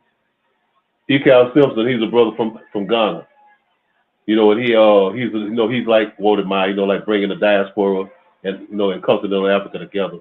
But it's a brother who's there in Ghana, a younger brother, and it's an older brother too. They was like working together, and they were building those tiny homes, and like building communities there in Ghana. I think it may have been like in the northern region or something like that. But I got some of them in my archives. But yeah, they was doing that. But he had a business. He had like contracts. And he was doing that, building those homes. But yeah, that's a great thing, man. And I've been watching it for a minute, man. It was a couple of shows I used to look at, even with some of these shows, them European shows. What it was while I first seen it, the tiny home thing, when it's bringing this the whole concept of the tiny home, and how efficient it was and everything, and how how it cooperate with with nature and all the surrounding areas and stuff. Yeah, it's a good thing, man. It's a great thing, man. And I think it's something that we need to look into. I got a friend who built one. Not far from me, man. They have one of those tiny homes, man. And he always talking about his bills and everything. Not as much. But yeah, I think it's a great thing, man. It's a great thing, man. But yeah, I'm not gonna be for time constraints. Anthony, is the guy's name Brandon Rogers? That might be. It sounds like it might be him. I ain't 100% sure. It sounds like him.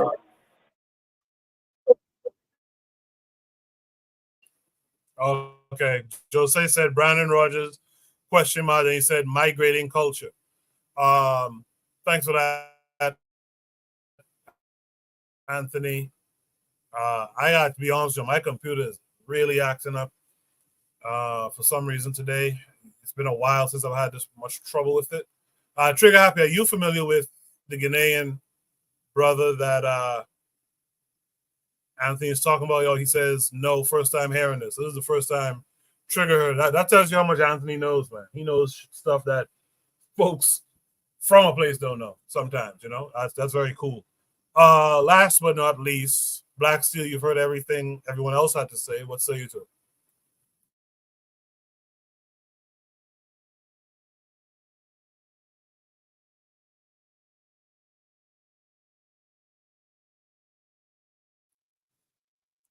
I guess Black Steel's not there.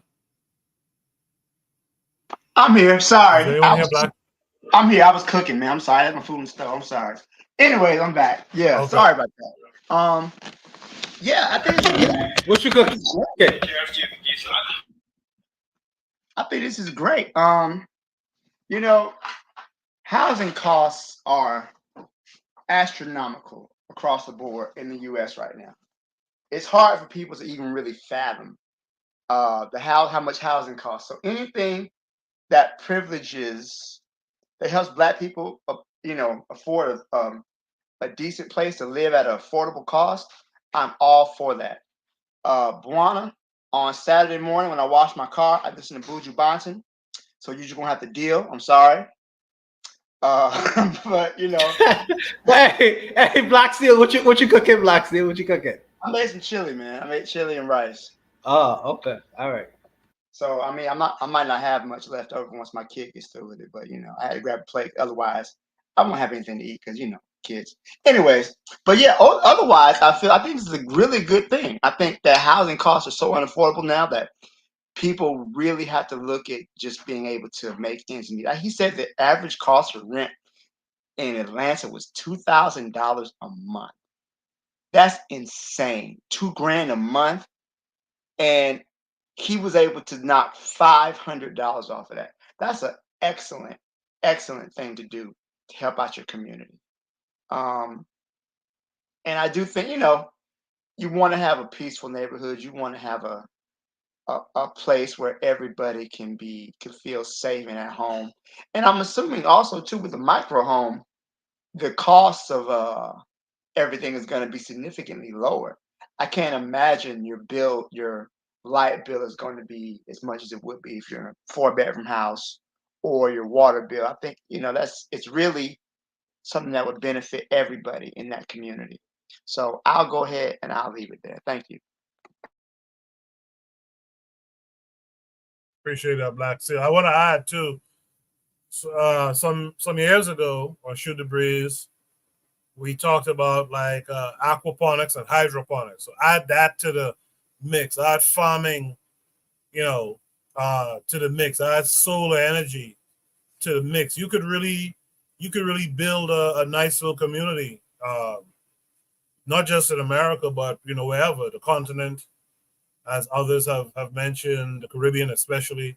Like it's something to keep in mind. So I thought this would be a topic that's good to keep in the back of our minds. I think Anthony wants to say something. Yeah, I was just gonna say, I seen finally Dr. Obadiah Cambone. He just finished his house. Now his house is not a tiny house. It's tall. It's a tall conical building, but it fit. He has like the solar panels. It's so conducive to nature. I mean, you have to look at it. Go to his site or BB to me, and you'll see it. And he'll break it down and explain why this works here and this works here. And I was thinking about what you just said and saying, he also is involved in agriculture around the house too, like plants and gardens and stuff like that. He has all of that, man. It's a beautiful home. It's a beautiful home. And you need to see it, man. You can see it, and he breaks it down. He got a whole a video about it and tell you like the functions of everything, man.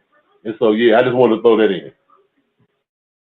Yeah, I appreciate that. I'm gonna go look that up because that was the next step of what I was kind of pointing at is, we could do this in such a way where it's very ecological. It's in tune with nature, how we use water, how we use agriculture, things of that nature. So it's something to keep in mind for the folks out there. Maybe one day we could talk about it a little bit further. Is there any final thoughts on this prompt? All right. What we'll do is we'll go to Shoot the Breeze topic number 4 tonight. Shoot the Breeze topic number 4 says Black women are beautiful everywhere.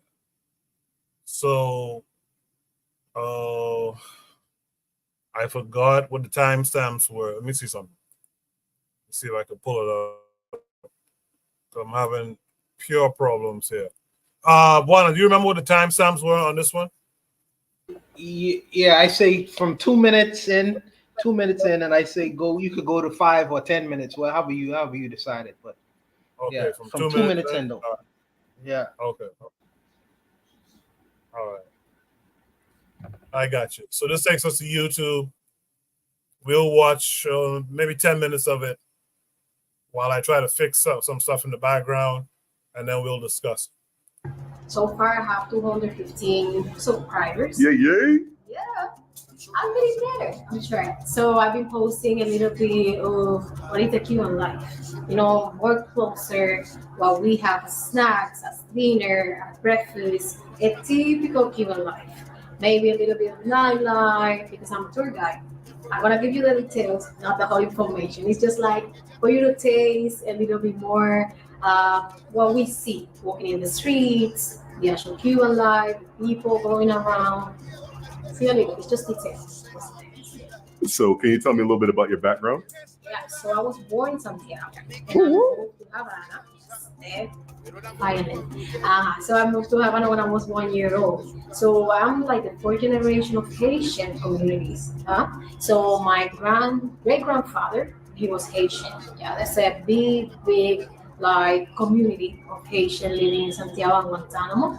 Nowadays I'm representing the community. And can you tell me if you know why that community initially moved to Cuba? They moved to Cuba after the Haitian Revolution. The French, they moved to like the east of the country. They brought all of the domestic like slaves, and they started like the sugarcane production, all the industry, working in the fields, and they had like their settlement there. And nowadays, like the most important, that it will be like the birthplace of the Haitian community, will be Guantanamo. And so I wasn't stalking you on Instagram, but I did see that you had a lot of information or some current projects related to a Haitian Creole school. And if you could you tell me a little bit about that? Yeah. So we have a big community, as I said, but we are not fluent in Creole. We speak Spanish. Yeah.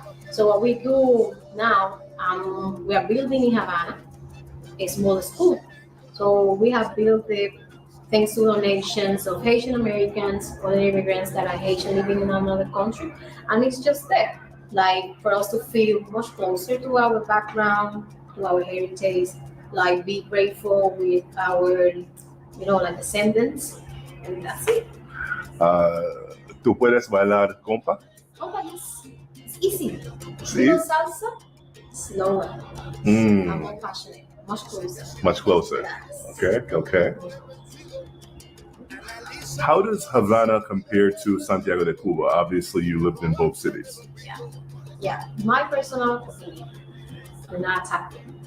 Like the actual Santiago people, they are more kind, very friendly, and you feel like you're at home the whole time. I see like the lifestyle is much lower, less busy.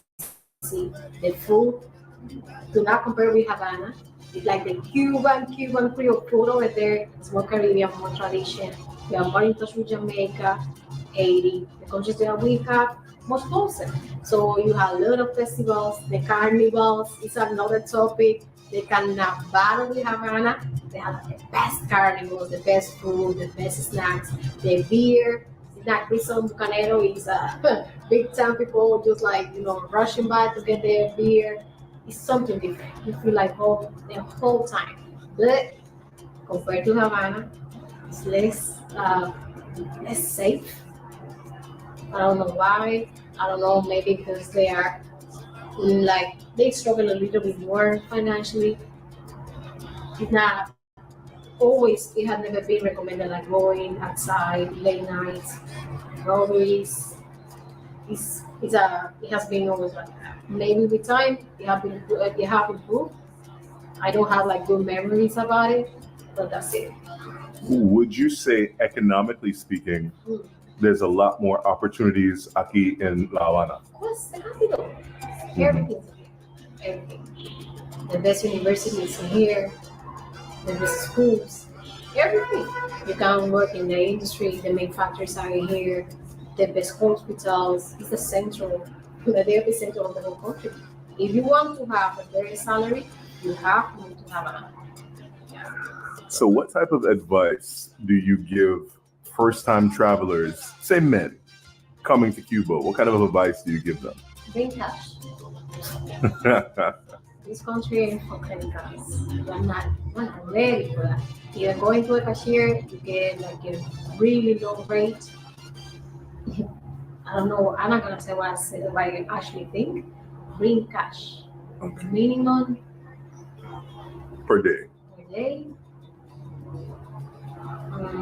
It depends, because you have like the luxury type of clients. They're not eating in an average restaurant. Right. Let's say 100. 100. Two people in a restaurant, easily, a nice restaurant, they can consume around 20,000 easily. Drinks and a main meal. So the rate you see online for Cuban to US conversion is not the actual rate. The rate, as I speak with you right now, is about 320 to 1.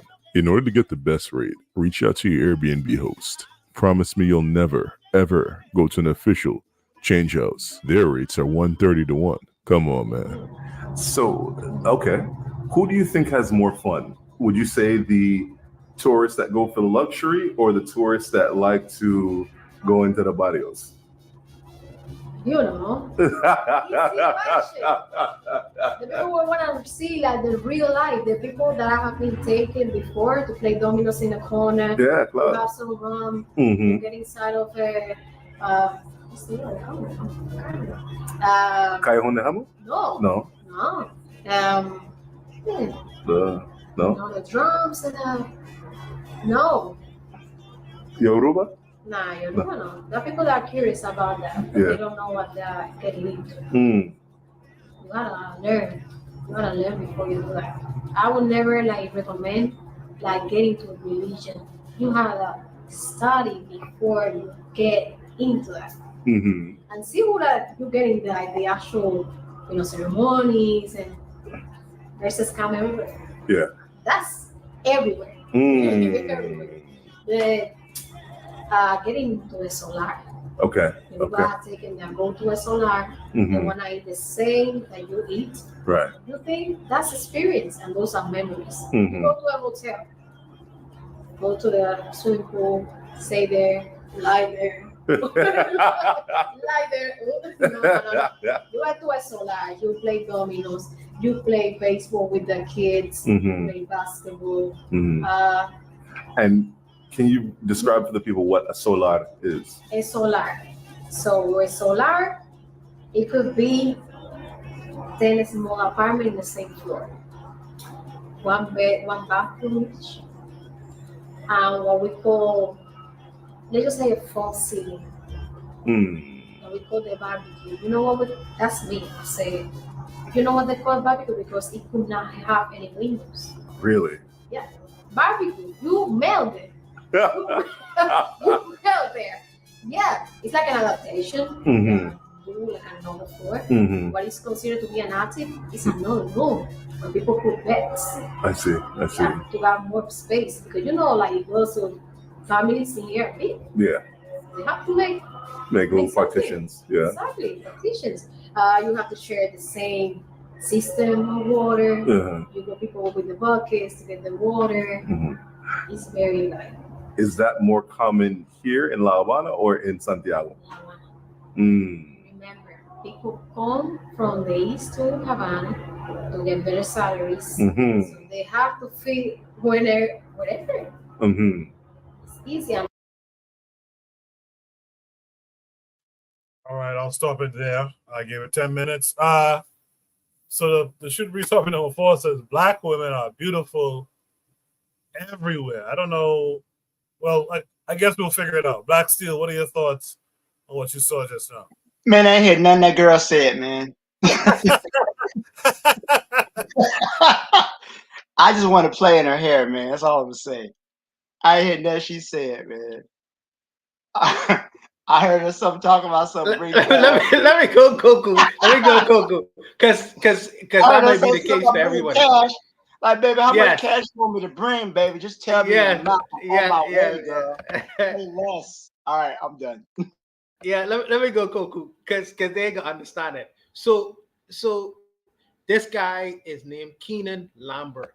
So for all the brothers who want to know if he goes to every part of the so-called Caribbean, Cuba, Panama, Haiti, and these places where you usually don't see the tourists, because he speaks Spanish, and he is actually from New York, but he's a Jamaican out of New York, and he speaks the language. But the reason for me putting up this post is because she is a Haitian lady, and she's a Haitian lady, and people are not used to seeing. They have a particular view of how Haitians are supposed to look, or how Cubans are supposed to look, and this is the face of Cuba, and people don't really know. Black Steel, you must go to Cuba, brother. You in South Florida, you gotta go to Cuba, bro. You gotta go. It'll change your life, and especially the fact you're a friggin' socialist. So you gotta go. you gotta go. But Black women are beautiful everywhere. Black women are beautiful everywhere, and it's just interesting in this particular video for all the brothers who are interested. The fact that she is a young lady, but she's very sophisticated about her business. But within Cuba itself, they've been deprived with so many different things. So within this video, he gave her Popeye chicken. She never had Popeye chicken before. So he brought Popeye chicken with him when he came to Cuba, and he had to eat it on video, and she was just like, "What is this?" She don't know what chicken strips are. It boggles the mind, the perceptions of how we live in the so-called Western world and how other people live in the Western world. Because Cuba is just an hour away from where I am right now. It's just an hour away, and the contrast is drastic in terms of how the Cuban people live. I notice Cubans. What I like about the Cuban women is they wear their naturals. You don't see them with a lot of makeup and stuff like that. They usually are very fit in comparison to the rest of the Caribbean. It's just a whole different reality that's going on in Cuba. And I don't understand why. I think that I think that Cuba should be visited more, especially she referenced Yoruba and the Yoruba tradition. When I go back to Cuba, I'm going in terms of looking at the religions and how it's been maintained, because I recognize that Castro allowed a lot of the African religions to flourish within Cuba. So there is African tourism, African religious tourism aspect down there. So when I go back there, I'm going primarily for that, because I need to investigate that a little bit more. But if any one of our brothers was to watch this video, it's very insightful in terms of the culture, in terms of many Haitians went to go to Cuba, and there are many Haitians who actually speak Spanish.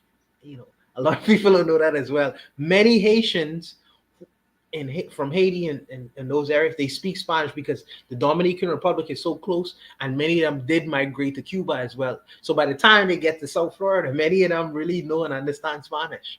People don't know that. But this is just a beautiful video, really just showcasing the fact that Black women are beautiful everywhere. And I just really wanted to share it with the brothers. So I'll leave it there. A couple of things. I'm noticing as of late, there is this push for folks to recognize Haitians as Latino, because they speak French, which is a so-called romantic language, blah blah blah. But when I ask Azuli and them kind of guys about it, Azuli them tell you they are no Latino. But there's a big push recently for folks to call Haitians Latino. Another thing I learned literally this year, and I didn't know Celia Cruz was Haitian by birth. She was Haitian by birth and grew up in I didn't know that. I didn't know she was Haitian either. I didn't know that. I didn't know that until this year. I heard that this year. I heard that like a few weeks ago, actually. So it's very interesting. It's very, very interesting. The other thing I got from this video that was very interesting to me, I didn't know Cuba's conversion in terms of currency. I didn't know it was that low. It's only like 1 to 350 or something like that. That's pretty surprising. I would have thought Cuba, I would have thought the conversion would have been something huge, but 1 to 350 is very interesting. So Juana gave us the passport bro tour of this video. Let's throw it to Oni, former. Yeah, don't take your girlfriend with you to Cuba. Don't take your lady with you to Cuba. Well, what I would say is, I don't know. I think there's bad sisters in Tanzania. I think there's bad sisters in Tanzania. I mean, this is a nice sister, but I mean, I don't really understand. I mean, I know Buana just explained it, but I don't really get the prompt. I mean, it seems like it's just a pretty sister talking about her life in Cuba. Okay. You know, I mean, I feel like real talk. I feel like there's beautiful women like in every, you know, kind of like what the prompt is. Black women are beautiful everywhere. Yeah. I mean, I don't know. I mean, I guess I don't know. I mean, I guess it's yeah. I mean, I actually have nothing really to add to that. I mean, not having Popeye's chicken makes a lot of sense. You know, Popeye's chicken being an American franchise. You know, like an American business, and I'm guessing American businesses aren't really that popular in Cuba. Um, but I mean, I don't know what else. I mean, it's just yeah, it's cool. People live different lives in different countries. But I would say, like I said, you know, I kind of like some more meat on my bones. You know, and yeah, I mean, I just like a little more meat. But yeah, she's a gorgeous sister. And I think a lot of sisters, no matter what country, are going to are really amazing. So yeah, I think that's all I can say. I want to say you got to be too something to do something. Thanks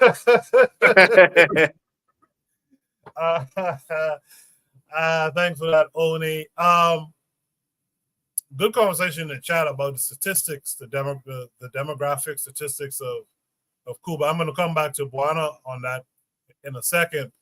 But I talked about the Latino designation that's being pushed heavy. For some reason now it is being pushed heavy on Haitians. Jose said Latino is a broom with which they push history under a carpet. Trigger Happy 262 Plus says, I think the Latino identity makes no sense, so no Haitian should embrace it.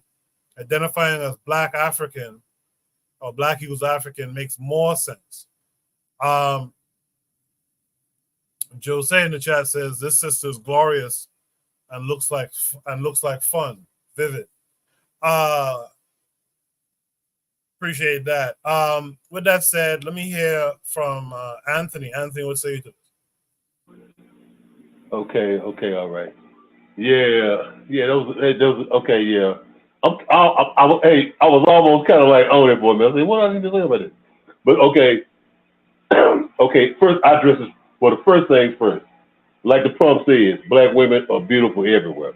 All Black women are beautiful, whatever country, whether it's here in the United States or in the Caribbean or Central and South America or the continent. We can all agree on that. Black women are beautiful everywhere. I want to go to a couple of things, address a couple of things real quick if I can. Okay, first I go to what Koku was talking about that changing Haitian identity to Latino or Latin. Okay, and you kind of hit on it at first, Koku, where you were saying that yeah, because because of the languages, Spanish and French, are from what they call the Romance languages, the Latin languages derived from Latin, the language that the Romans spoke. Okay, I want to remind you, now in the 1950s, going up into the independence movement in Africa. Okay, all right, I know you've heard of the Central African Republic, right? All your brothers heard of that? Excuse me, brother? Yes, sir. Yes, sir. Yes, sir. Okay, y'all let me know. I'm talking over, okay. The Central African Republic. Before the Central African Republic was by that name, it was called Ubangui-Chari, the colony of Ubangui-Chari. Okay, the first prime minister and president, his name was Felix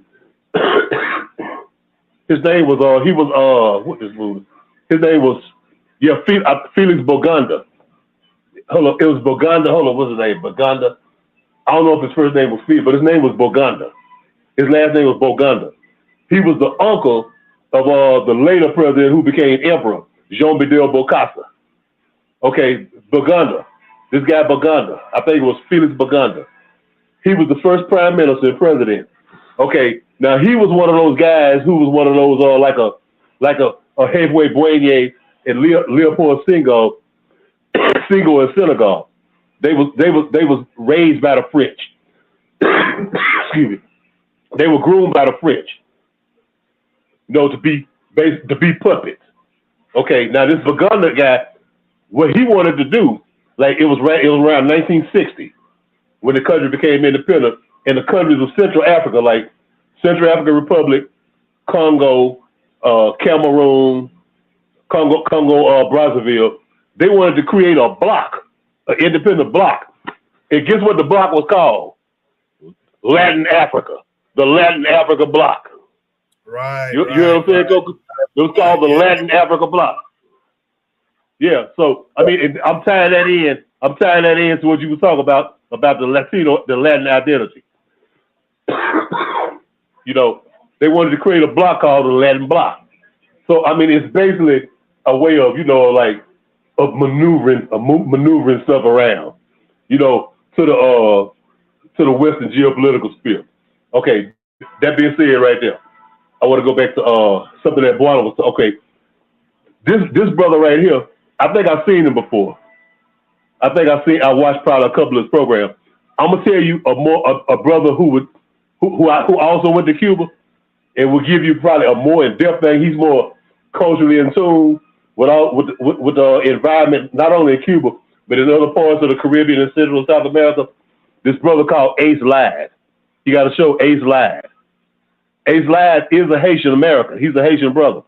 He was born in the States, but his family's from Haiti. He did a show in Haiti. I've been following for a couple of years, and he went to Cuba a couple of years ago, like a year and a half ago, and he went around. You know, he was involved in the culture and learned about everything, and excuse me, and boy, like you know, and he opened up my mind to a lot of things. I did a little study before, but I know that in Cuba, you know, now Cuba, like the demographics, you know, it's about 60% or more of the people in Cuba are of African descent. Now, you know, you have some who are mixed and they're different colors. They mix, you know what I'm saying? But it has a strong African element. And out of that African element, it has a strong element from Southeast Nigeria, from the Yoruba culture. Now, see, in Cuba, the Yoruba culture is called by another name. They don't call it Yoruba necessarily. Sometimes they do, but they call it Lakumi. They call it Lakumi. And it's a practice that we know, we call it Santeria in the States, but in Cuba it's called Lakumi. It is an African spirituality system. And it's very prevalent. And like you were saying, Fidel Castro, he made a strong effort. I give him props for that. A strong effort to preserve, you know, those African cultures that were brought to Cuba. And it's very strong. It's called Lakumi. You know, because that's what they call the Yoruba who were brought. The Yoruba who were brought from Nigeria, you know, to Cuba, they called them Lakumi. Now, some of the Nigerians that they brought to other places in Jamaica, whatever, Haiti, they call them other names like Nago. But in Cuba, they was called Lakumi. And like, and you know, and it's very strong there.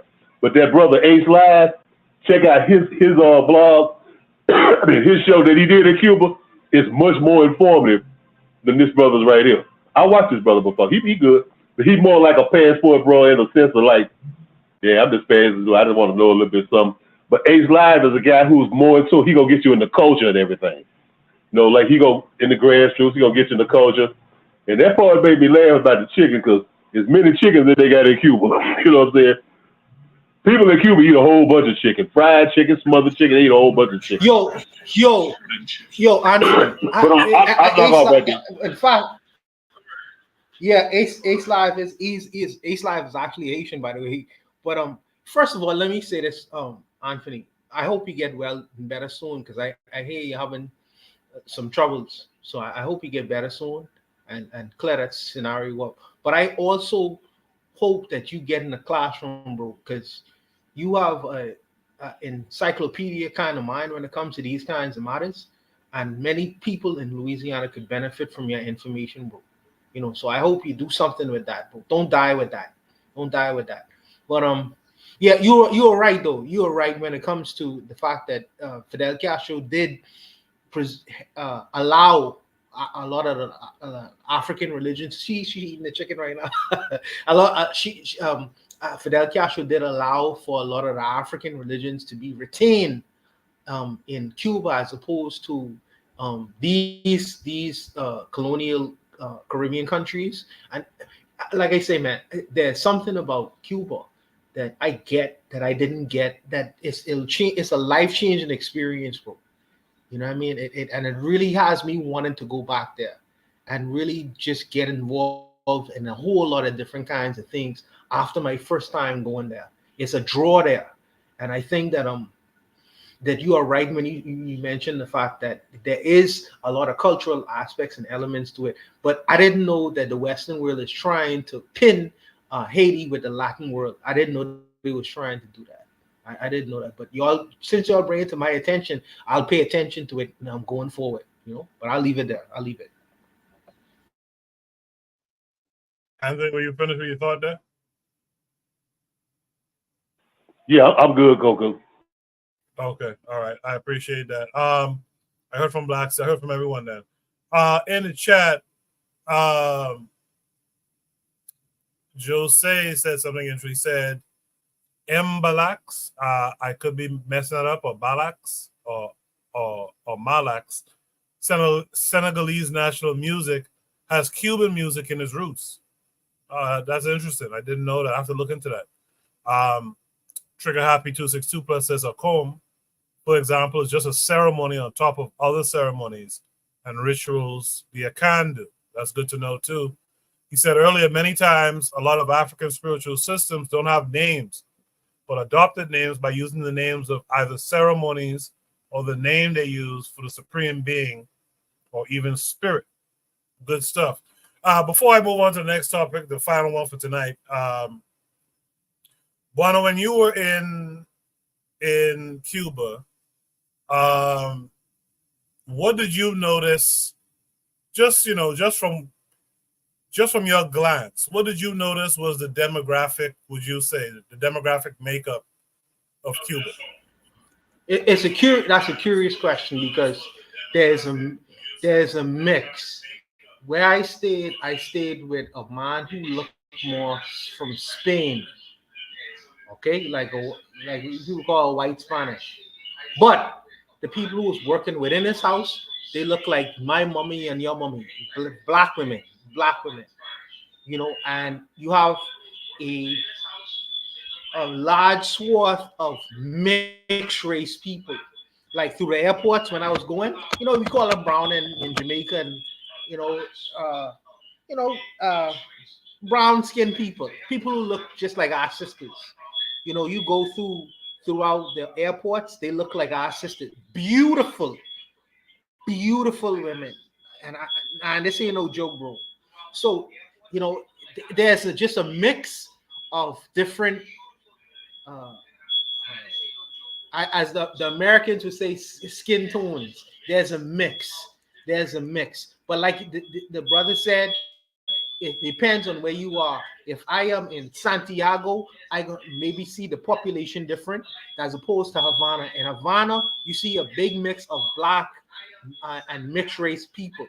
In Santiago, maybe I don't know. I really don't. I didn't get a chance to go to Santiago. I'm gonna go next time, but I'm probably sure that there are probably a lot more brown people in them areas. It just depends on where you are in the country. It just depends. Well, I'm sorry. I can barely hear you. Somebody's mic is on.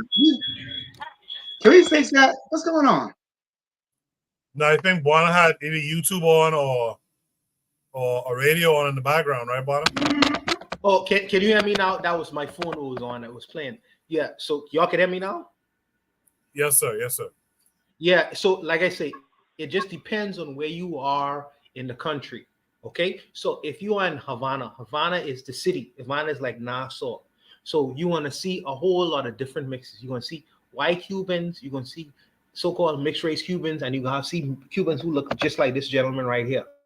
Okay, where I stayed in Verdado. In Verdado, you will see a lot of mixes too. You see people who white Cubans, you see mixes. So I'm still in the city center, but if you go outside in the country areas like Santiago, I didn't go to Santiago the last time. So in Santiago, there may be a lot of black folks down there.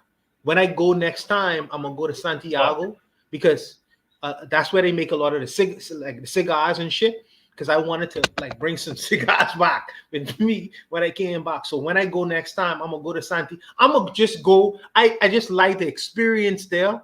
It's just a different feel. So and the kind of experience I'm gonna go. I'm gonna really investigate in terms of looking at it like blacks and whites and mixed race. I'm gonna look at it like that the next time I go. Either I gonna go first or Black Steel gonna go because he in South Florida, so he could go too.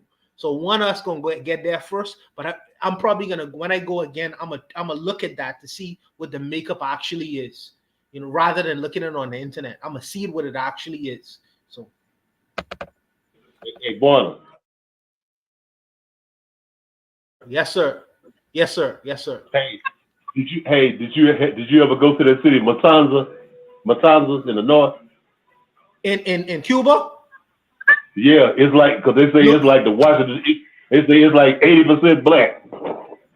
I could go there next time. The only place I went to Havana, and I went to Vedado. Vedado is like the suburbs in the main city of Havana itself. But I'll go there next time. But I'll go to Matanzas and I'll go to Santiago. Yeah, I can go. Yeah, I'll go next time. Yeah, I'll go next time I go. I'll go next time I go. I'll keep that to go next time I go. But I'm going there again because, like I say, it's a life-changing experience, Anthony. I promise you, bro. It'll change your perception of reality. So I'm gonna go. When I go again, I'm gonna go in them places. But I'm going as far as a religious kind of thing because I really would like to see how they change the Yoruba and the religions, the African religions in Cuba. So I'm going to go on based off of that. But since you tell me that, I'm gonna look into that. I'll look into that the next time because it's just an hour away from Nassau. It's just an hour away from here, so I'm gonna go again. You know. That sounds good. In the chat, last word from Trigger Happy says, "I don't know if you could say Castro let a lot of African retentions flourish when he did ban a lot of African-related things too, but that debate made it clear too, and that debate is." Earlier he posted, so you guys can check out that YouTube video that Shakara had about Castro when you guys have a chance. If there's no last thoughts on this topic, okay, 1 second. Trigger said I saw mostly mixed and Afro-Cubans. And then lastly, Trigger says, I think for many there is an importance in Cuba being black, because if it was white, it would support some argument that American sanctions are being done on white people in Cuba. Anthony, go ahead, and anyone else with any last thoughts can go after Anthony. Go ahead. Yeah, I like to say that, yeah, while Fidel Castro allowed the cultural aspect to flourish, he oppressed the hell out of the black political movement. You know what I'm saying? He oppressed the hell out of the black political movement. I mean, he stifled them. I mean, it's this brother named Carlos Moore, who's a black Cuban, Afro-Cuban. Man, he got some good work on it. And other writers too. Yeah, he didn't, well, he gave some token brothers this and that. But yeah, he stifled the hell out of the black political movement. But you know, then again, you know, well, I let him do some cultural stuff, but there ain't gonna be no politics. I just want to say that. But Anthony, Robert F. Williams, the guy who wrote the book Negroes with Guns, he went to Cuba. You know? So I'm glad you said that. Wow, I'm glad you said that. Guess what? You know what? Okay, it's just like this here.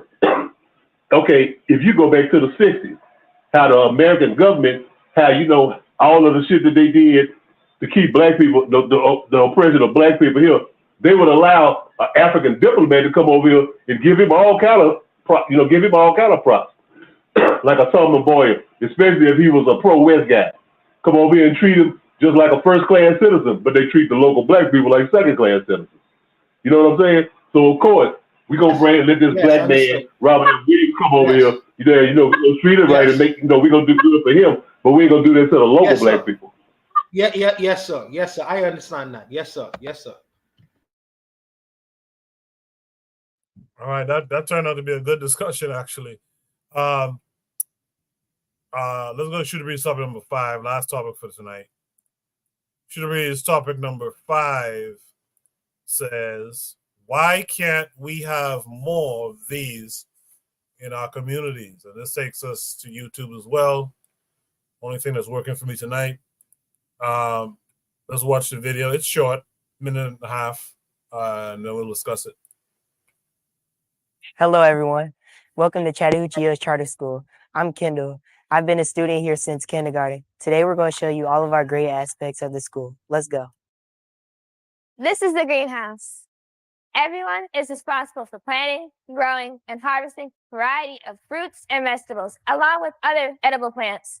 On to the next spot.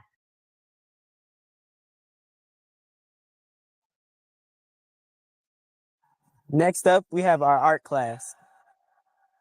With a focus in the arts, our students engage in our visual arts program where they learn how to draw, paint, design, and other visual art aspects.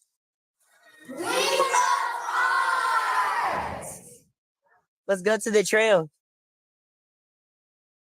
A great thing about our school is that we have nature trails. Our trails can provide information about the environment, its changes, and what we're learning in the classroom. Now let's go to the farm. This is our farm. After seeds have grown to seedlings, we transport them to the farm to be harvested. In our agriculture class, we learn about the essentials of farming for a bountiful harvest. And finally, this is where we eat lunch. You can hang out with friends, you can relax on the hammocks, or you can play a quick game of basketball on our court. There are various sports you can play using our court and field. And that's it. You can definitely tell Chad runs in his very own unique way. We learn more about art, agriculture, and environment, and that's because learning's in our nature.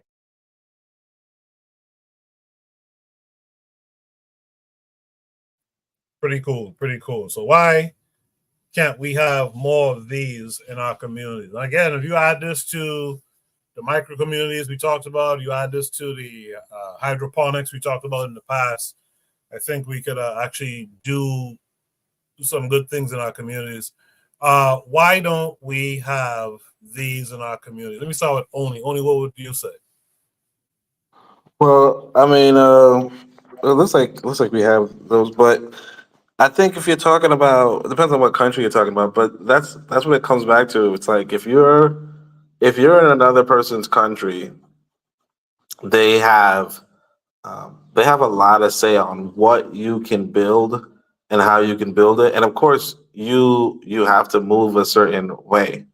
I remember when Umar was talking about building a school, and shortly after he announced what school he was interested in, somebody else buys it up. Now, maybe it was a coincidence that somebody else bought it up at the time that he announces it. I don't know, but because in retrospect, he took a really long time to get a school up.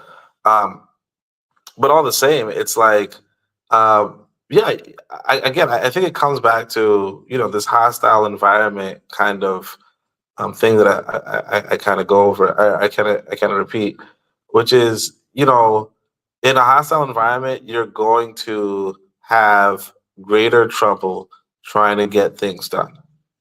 You have to build things within the law, within the legal system, and that legal system is sometimes going to be arbitrary depending upon who you're up against. So one of the queens of education, why do I remember her? What was her name? I think it's like starts with a C or something. But Sizemore. Come again? Barbara Sizemore? No, not Barbara Sizemore. This lady made a school in her like she had like a upper floor. Cicely Tyson did a movie with her, a movie of her. I know Anthony. Yeah. You remember the sister's name? But anyway, she's this brilliant educator, and what happened was while she was doing her education or what have you, she's up in her upper floor, and some firefighters come along and say, "Oh, you're not up to code." And then fortunately she was able to talk her way out of that whole thing. But like that's a real story that just keeps on recurring. Like I keep hearing the same story of firefighters coming to shut down Black businesses allegedly for fire code violations when there's no fire code violation. A lot of times it's a bribe involved, And a lot of times it's just, oh, we just don't want Black people doing stuff. And whatever we report as the fire department goes, it's law, you know? So it's like white people have a lot of ways to shut you down. And on top of that, if you do anything, and white people also have a lot of laws in place such that they can shut you down or they can infiltrate you and sabotage you. You know, there's a sister, in fact, I guess she passed away now. Oh, Ollie McLean. She was in Brooklyn, and she had an independent Black school. And what happened was that some, you know, like a Black youth, you know, alleged that. Well, actually, no, I actually didn't hear the story because you know the sister didn't want to repeat it. So I guess I really shouldn't repeat it either. But you know, from what I could gather, maybe a student lied about something that might have happened at the school, or you know, as far as I can gather, the student probably lied about something that happened at the school, or that's the community idea. But regardless, that student could brought some legal attention to Ollie McLean to the point where her school never really got much success afterward. You know, like basically the media went against her, and you know, some people, like, you know, I told you guys I had an elder in the community. So some people suspect that the student's grandmother, you know, had a certain role and so on and so forth. Now, I don't want to say this because I don't know really the nature of that. You know, that was before my time. And maybe there was a legitimate gripe. I don't know. But regardless, it's like, yeah, if you're in a situation or you're in a system that's hostile to you, anybody can infiltrate you, right? You have very little legal protection for whatever it is that you're trying to accomplish, right? And that's why I say, you know, if you really are trying, like for instance, you could build a really good school in America, right? Or actually, matter of fact, this is actually a true story. There was that brother, the young conservative brother who built a nice school, and then somebody in the community attacks it, you know? And if he didn't have the ability to appeal to other people to try to restore what was stolen, he would have just lost it all. Now, luckily, he's able to appeal to a broader audience to get what it is. But the reality is that a lot of, like, if you're going the 100% Black route, 100%, I only want Black folk to do this kind of stuff, you know, one, you're not going to get that legal protection. So somebody can come into your building, steal some stuff, walk away, and sabotage your economic, your endeavor. But it's just a long list of, yeah, you're in this hostile land where you're not going to have those legal protections. And because you're not going to have those legal protections, anybody, if you don't have legal protections, let's just face it, you might have a tougher life than you bargained for, especially if you're trying to do something economic, right? If you don't have those kind of protections, you know, that's what it is. And Black folk, particularly Black nationalists, right? The Black Pan-Africanists, you don't have legal protections in America. And that's what the Africa Stream conversation was about. And that's what, that's what everything is pointing towards. You know, if you do go like the Black conservative route, or you go, even worse than that, like a Black coon route or something like that, you might get some legal protection. But like at what cost? That's it. Only if you don't mind, let me ask you two questions. One of them you could say pass to if it's too personal. First, in your time in Tanzania, have you seen any endeavors like this one where local children are being connected to their culture, but also being connected to their environment in this nature? Number one. Number two, now that you're in Tanzania, I know when you're in stateside, you homeschool your son. Is your son going to go to a Tanzanian school now that you're on the continent? Oh yeah. So my son's now inside of I don't call it the public school system. I just call it the school system. In Tanzania, it's good. It's excellent. you know, as far as are there like schools with like high technology and high cost, yeah. But again, you'd probably have to go to, like, I'm not inside the rich area. You probably have to be inside of the rich area. But there's a whole bunch of like there's different types of schools, here in Tanzania. So they have like I think they call them like American schools, where they have like the American curriculum. They have the local schools, which is like the regular school that most people will go to. They even have what they call African schools, which it's kind of weird because we're in Africa. I don't remember what's the purpose of that, but I feel like like some of the schools, basically some schools will teach you English, some schools will teach you Swahili, right? And I think and then of course there are religious schools, all that kind of stuff. The reality is that most anybody could open up a school. It's just going to cost you the cost of the building and the cost of the equipment, but like most anybody can open up a school. And a lot of people take that opportunity, and particularly a lot of Black people take that opportunity, and that's really what it comes to. So it's like, I mean, obviously, you're probably not going to get this. I mean, I don't know. Like the rich students, like rich people, will probably have a bunch of rich facilities, and of course, like I remember, I was dating this teacher one time, and she was inside of what they call an international school, where a lot of students are going for that, international type curriculum. But of course, I'm not trying to go for no American curriculum, so that's why I didn't go to those schools. But and of course, they cost a whole bunch of money. Oni, But, yeah, I don't mean to cut your kinks and bobble, but is your son learning Kiswahili as well, like in the schools that he's going to? Is he learning that language? yeah. So it's more like a class as opposed to like all the instruction is done in Kiswahili. So the instructions are done in English, but there's a Kiswahili class. Now, does he pass it? No, but the language is hard. But yeah, he gets to learn, like he gets to learn it as an extra class. And I mean I mostly awesome. do that. Yeah, I mostly do that because like if he was an entirely, like, if all instruction was done in Swahili, he would just be at a huge disadvantage to other students. But also what's interesting too is that in this country, you could just opt out of, well, because he's not a citizen, I guess, you could just opt out of like the final grading and just kind of like pass, pretty much. So although I probably shouldn't have said that, but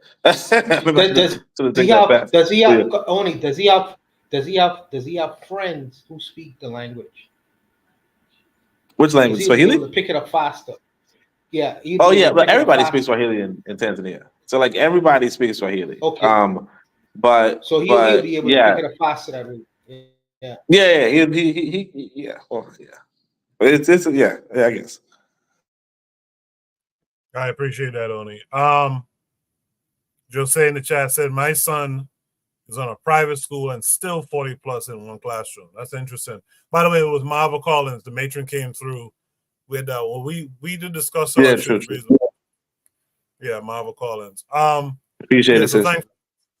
thanks for that, Oni, as well. And thanks, matron, for that as well. Buana, what say you to what you saw here? No, these are beautiful American kids. The onus is on their parents for after they leave these institutions, these beautiful institutions, to have a soft landing.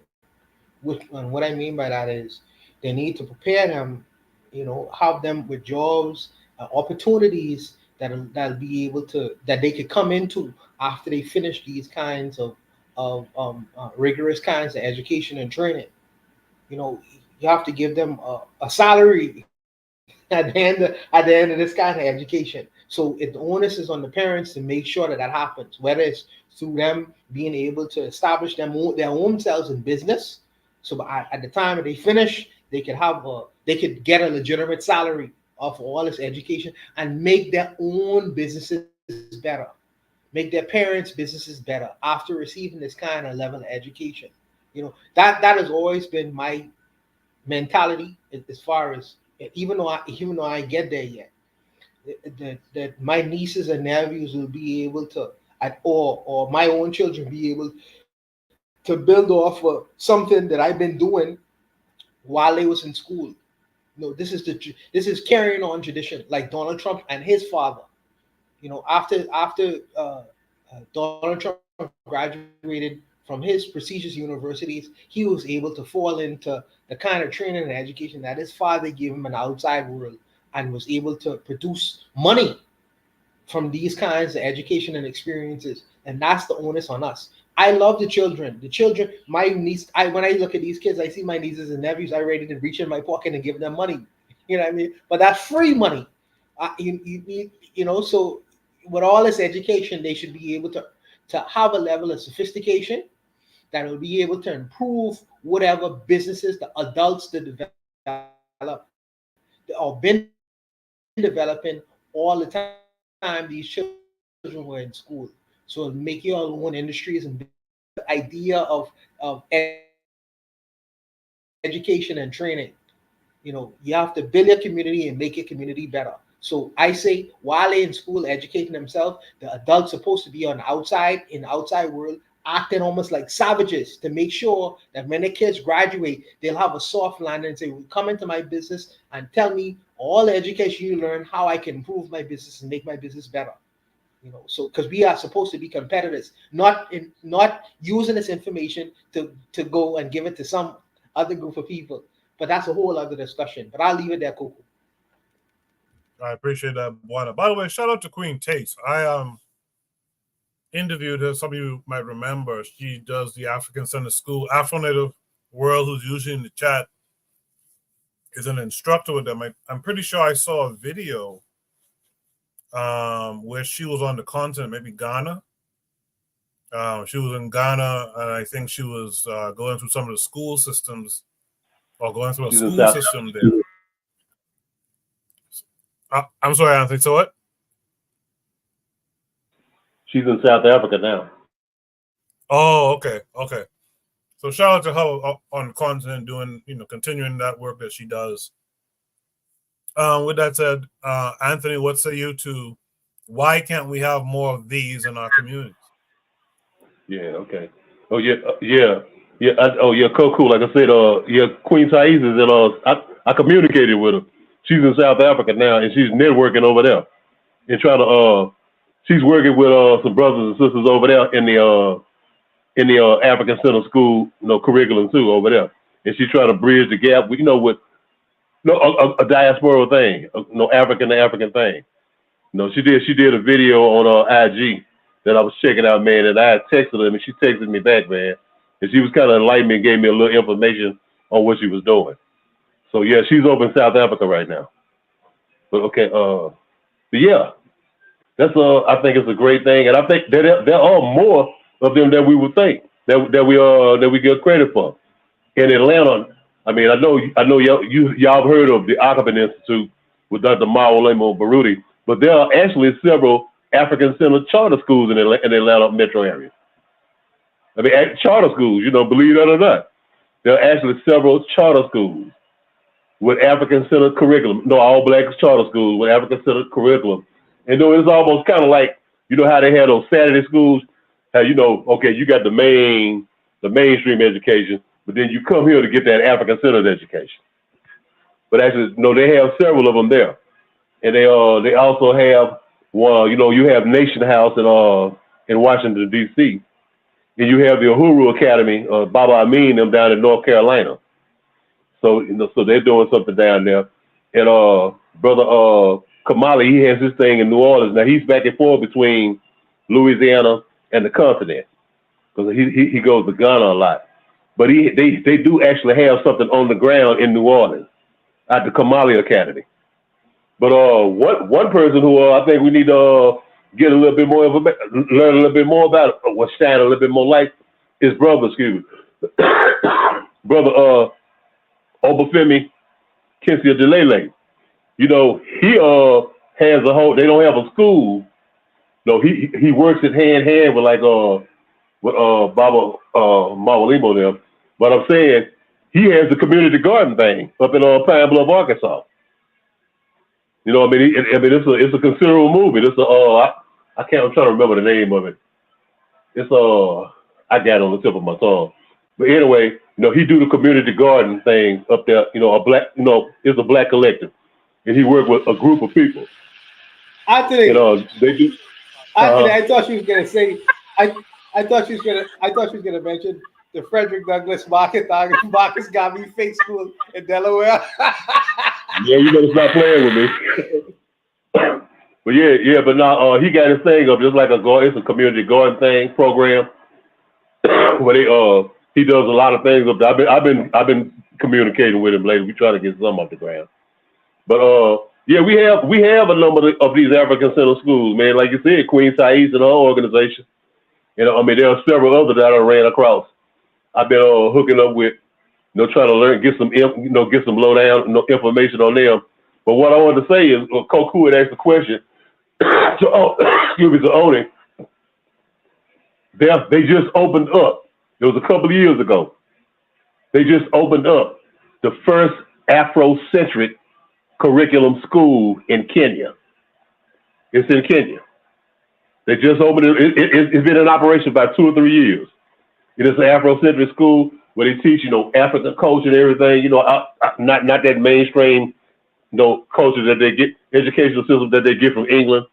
They teach Afrocentric culture, African-centered culture, and also they engage. They teach the children about nature, about the environment, about growing gardens and stuff. All of that stuff that we're talking about.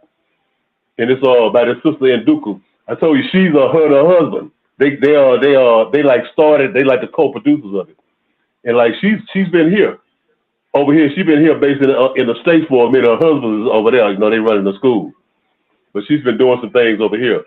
But yeah, they have an Afrocentric school in Kenya, and they incorporate KWAZ and all that stuff. So they do a whole lot. Excuse me. And one more, it's a brother in Ghana he's a Caribbean brother. I think he's from Jamaica. It's either he's from Jamaica or he might be from like St. Lucia somewhere. But he's a brother from the Caribbean, and he has built. And I've seen it. I've seen his video on YouTube. He was featured on Ekal Simpson and Wody Maya.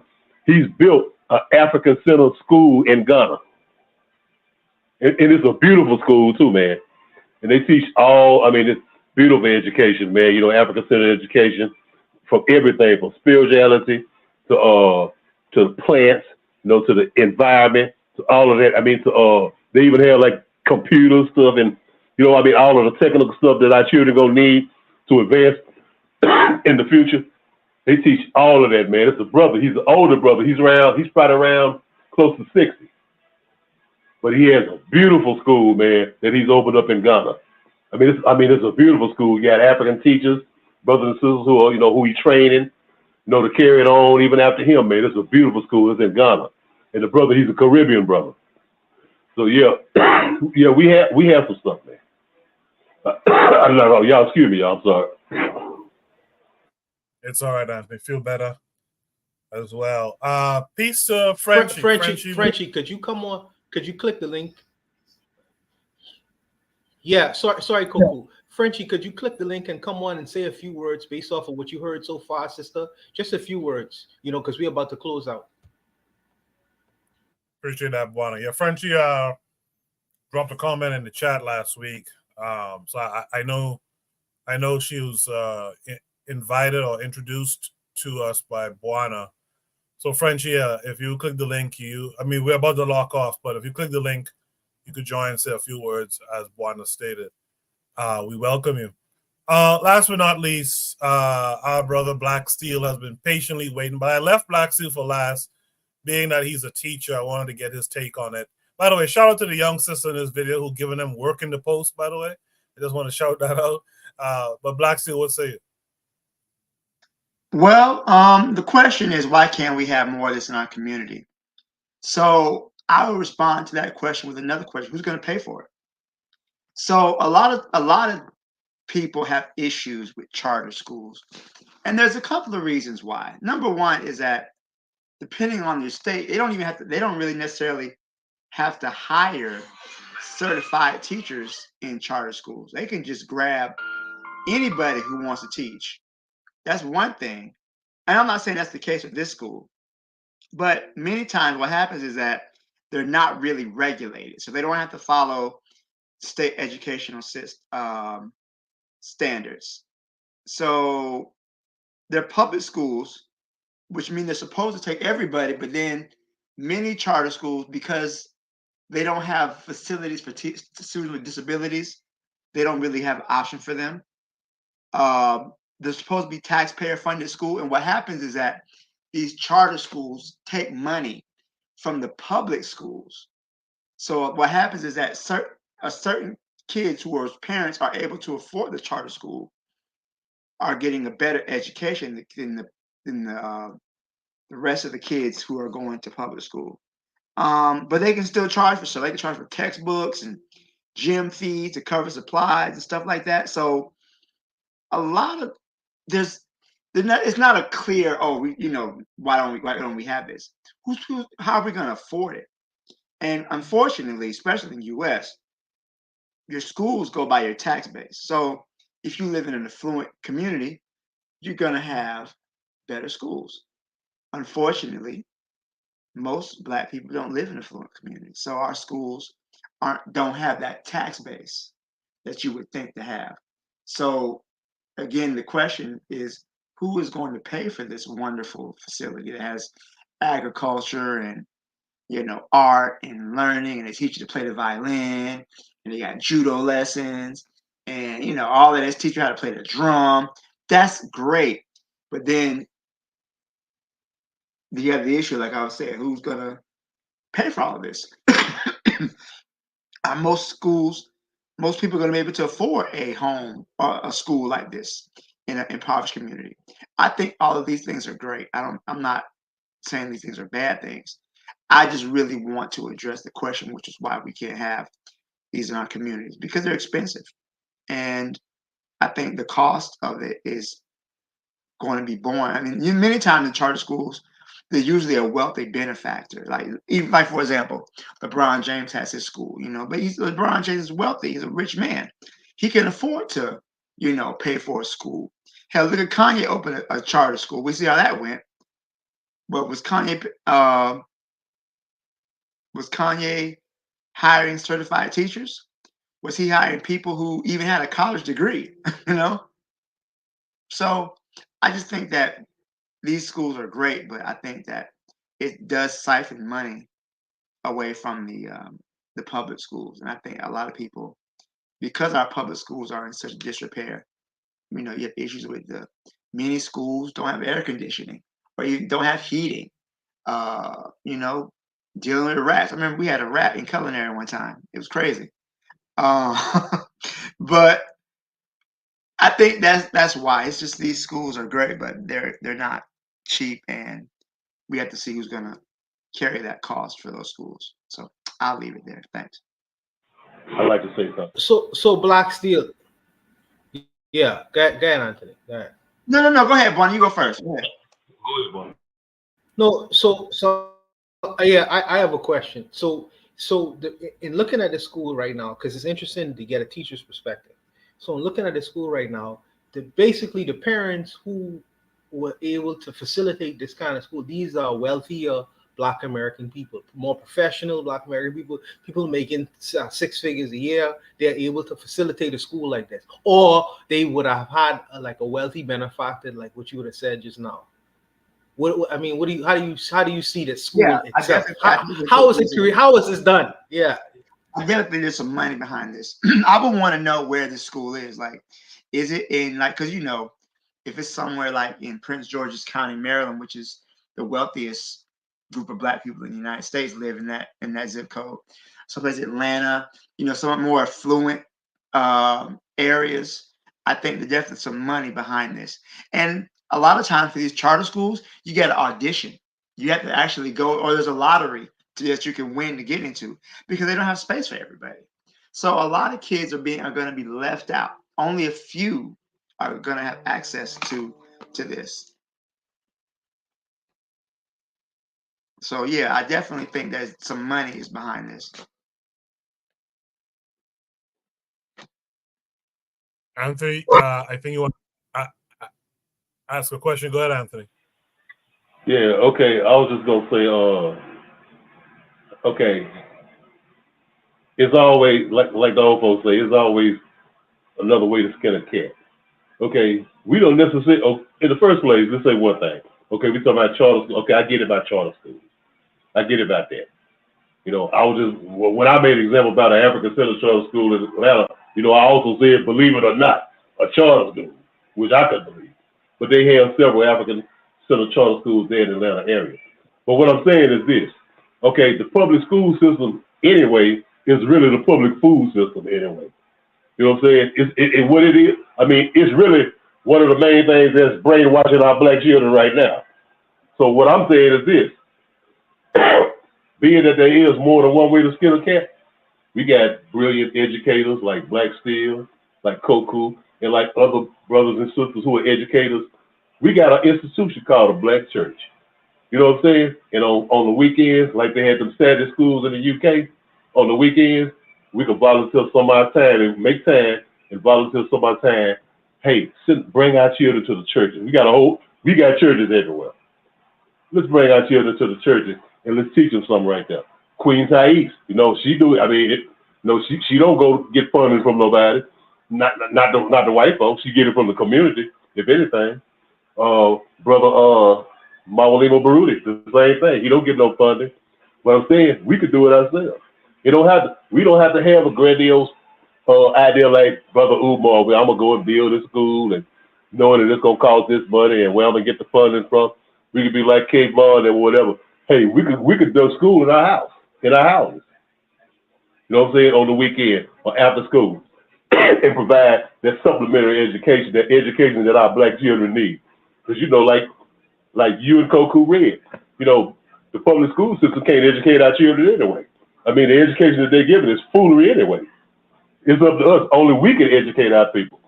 Man, I'm sorry, y'all. Only we can educate our damn children. You know what I'm saying? And there's many ways we can do it. Like I say, we can go to the churches. We got all kind of organizations. We throw 4th of July picnics and everything in parks all across our community. Hey, let's put some of that foolishness out the way. And on a Saturday or Sunday, whatever, bring our children out and let's talk to them. And let's educate them ourselves. It don't necessarily have to be, well, who's gonna fund it? I'm not jamming at nobody. But I'm just saying that could be for free. Hey, back in the 60s, they had what? They had community universities. We can have community universities now. I mean, if our children are the future, we got to treat it like they. We got to treat them like they're the future. You know what I'm saying? And we got to get out there and do it. You know, we got to educate. We got plenty of teachers. You know what I'm saying? And we just got to get out there and do it ourselves. Hey, let me set a little bit of my time aside and go out. Even if you start just teaching your children at home. I'm getting Mika, my sister-in-law. She started to think about it now. She getting serious on her mind. Man, I'm gonna start teaching my children at home. All of us need to do that. To teach number one, it's more safer. We ain't got to worry about our children getting shot or no bullshit popping off. You know what I'm saying? But we need to educate our own children. Even if, for a few hours, whatever, you know, teaching them the stuff that we know that they need to know to help them to survive as African children, as African people. We can do it ourselves, man. It don't always take a lot of money. It damn sure don't take no government money, because you start getting money from the government, then you still gonna be doing what you're already doing. You know, teaching their curriculum. We want to teach our curriculum. So I let it off right there. I know we for time, man. It's cold killing me. I'm sorry, y'all. Nah, no problem whatsoever. If there's no last thoughts, I'll just read a couple of things from the chat. The matron says they also didn't mention math and science. That was interesting to me as well. Real Black Gentleman said we almost need to bring back the schoolmaster generals. Okay. Joe said it was a full agreement with Anthony saying preach. Word. So Frenchie didn't make it up tonight. She didn't know much about the topic that we were discussing. I'm not sure where Frenchie is in the world, but I'm sure there's something to be said about that part of the world, but it's okay. Real Black Gentleman said he never got she's in the UK. She's in the UK, Koku. She's a Cameroonian. Yeah. Okay, all right. Real Black Gentleman said he never got judo lessons in charter school. So that's all the topics for tonight. Appreciate all of you who joined in tonight. I'm sorry about some of the technical difficulties, but I was able to work around it and get 5 topics out there for us to discuss. Trigger Happy made this comment. I'll read it. He said, wealth seems to be the theme of this stream tonight, but that's why ideology becomes important, because many with wealth will hoard it at the disadvantage of others. And that's something for us to think about as well. There's things we can do, man. We could do things on a small level, be it a small home, be it a small school, you know, what have you. And we just got to go out there and do it. We can't be held back by whataboutism. And I think that's a lot of what we do. Before we leave the panel tonight and the chat, I'd like to get a positive shout out. I know my shout out is to Oni, but let's get some positive shout outs before we leave. Let me start with Anthony because he doesn't feel well. Anthony, what's your positive shout out for this week? Man, my positive shout out is just being for being able to be on the show tonight, man. I didn't know if I was gonna make it because I was kind of bad for a minute, but I'm good, man. I'm glad to be here with the brothers. I'm glad to impart some of what I know, and I'm glad to learn from y'all what I can learn from y'all. And I mean, I just love it, man. I love coming on the program. I hope I'm always welcome. And I just want to say just one thing, Cuckoo. Did you I was kind of messing with you a little bit. I sent you that little video from Prime Minister Linda Taylor. Did you get it? No, I didn't get it yet. I'll check it right after the show's done. Yeah, I sent it on. He actually was talking some good stuff too, man. But yeah, check it out when you get a chance to. Hey man, right, peace to all the brothers, man. Peace to all the brothers. Yeah. Peace to you too, and feel better. Let me hear from Oni next. Oni, what would you like to shout out? Well, I'll shout out you guys, obviously, because it's really a great program as usual. I was kind of jelly I couldn't make it the last programs, but it's not like but I'm glad I could come through. But also, I'm gonna shout out my lady. I can't cap. She came through with this internet.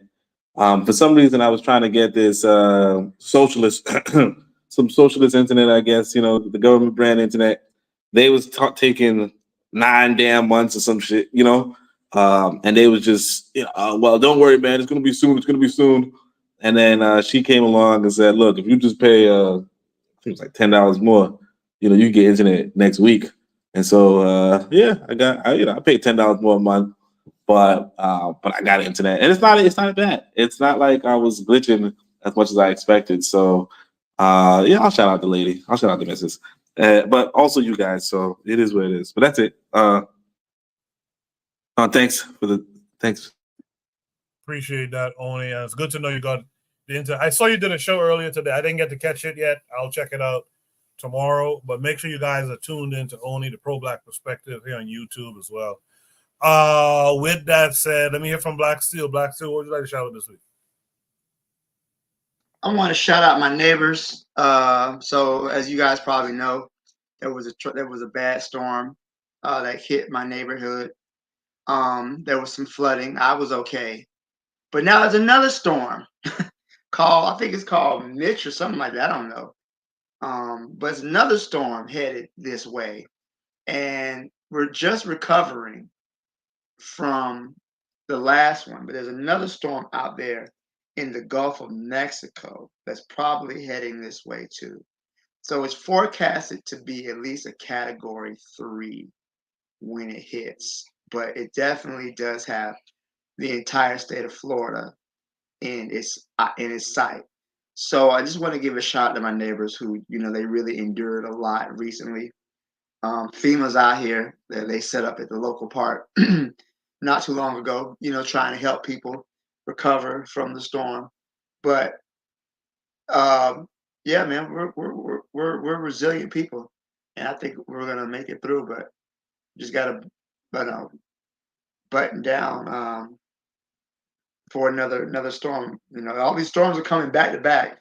It's really, I mean, between the storms coming, between potential for a nuclear war over there in the Middle East.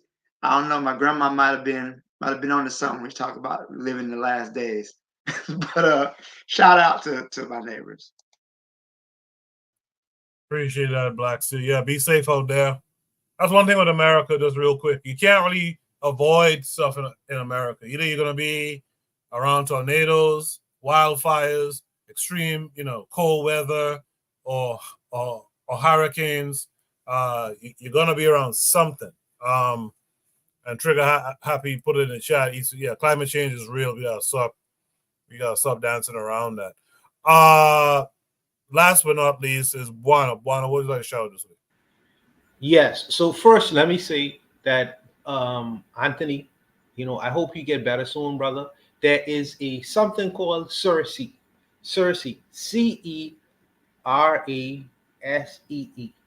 You could probably get it in a tea form. Look in the tea section, at Walmart, and I want you to get something called Cersei, and I want you to drink that as a tea next week for the whole week. Drink that as a tea for next week, and hopefully that'll clear up a lot of the phlegm that's going on in your throat. So look up this thing called Cersei, Cerasee. Look it up in Walmart or something like that. I got you, bro. Right? I got you. Yes, sir.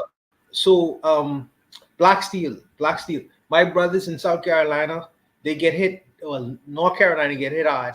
So our thoughts are with you in South Florida, because we know you all dealing with the hurricanes. Hopefully this hurricane miss us too, because it usually comes to us before it gets to you all. But hopefully that we miss this hurricane, and hopefully you all miss it too and go somewhere else. But I hope you're safe, and I hope your family is good as well. I hope you're living well.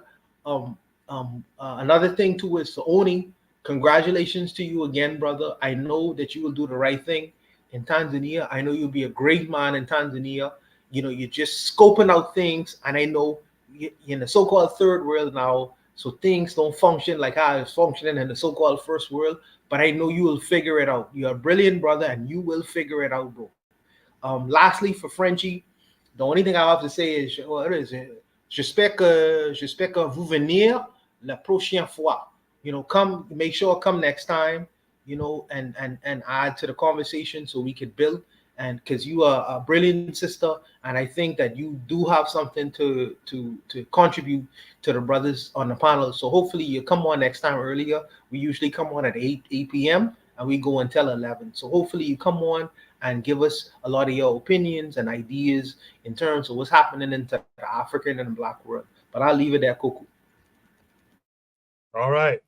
Trigger Happy 262 Plus says he just got a notification that the oldest person in Mali is 112.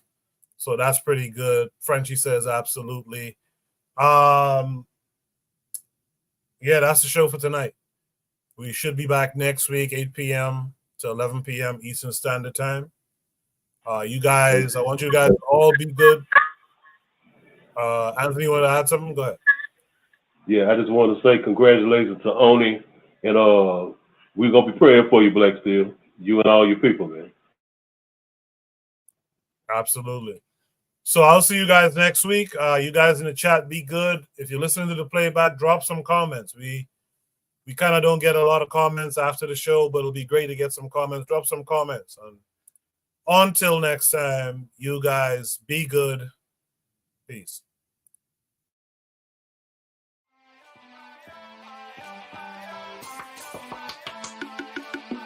Thanks for listening to the Bitter Medicine Podcast with your host, Koku. If you like what you just heard, we hope you pass along our web address, bittermedicineblogs.com, to your friends and colleagues, and share our show to all your social media. Be sure to check out our archive section on our website for previous podcasts. This has been a KWAZ radio production. Join us next time for another session of the Bitter Medicine Podcast. Follow us on Facebook at Bitter Medicine Show, Twitter, Bitter Meds, Tumblr, Bitter Meds, Instagram, Bitter Medicine.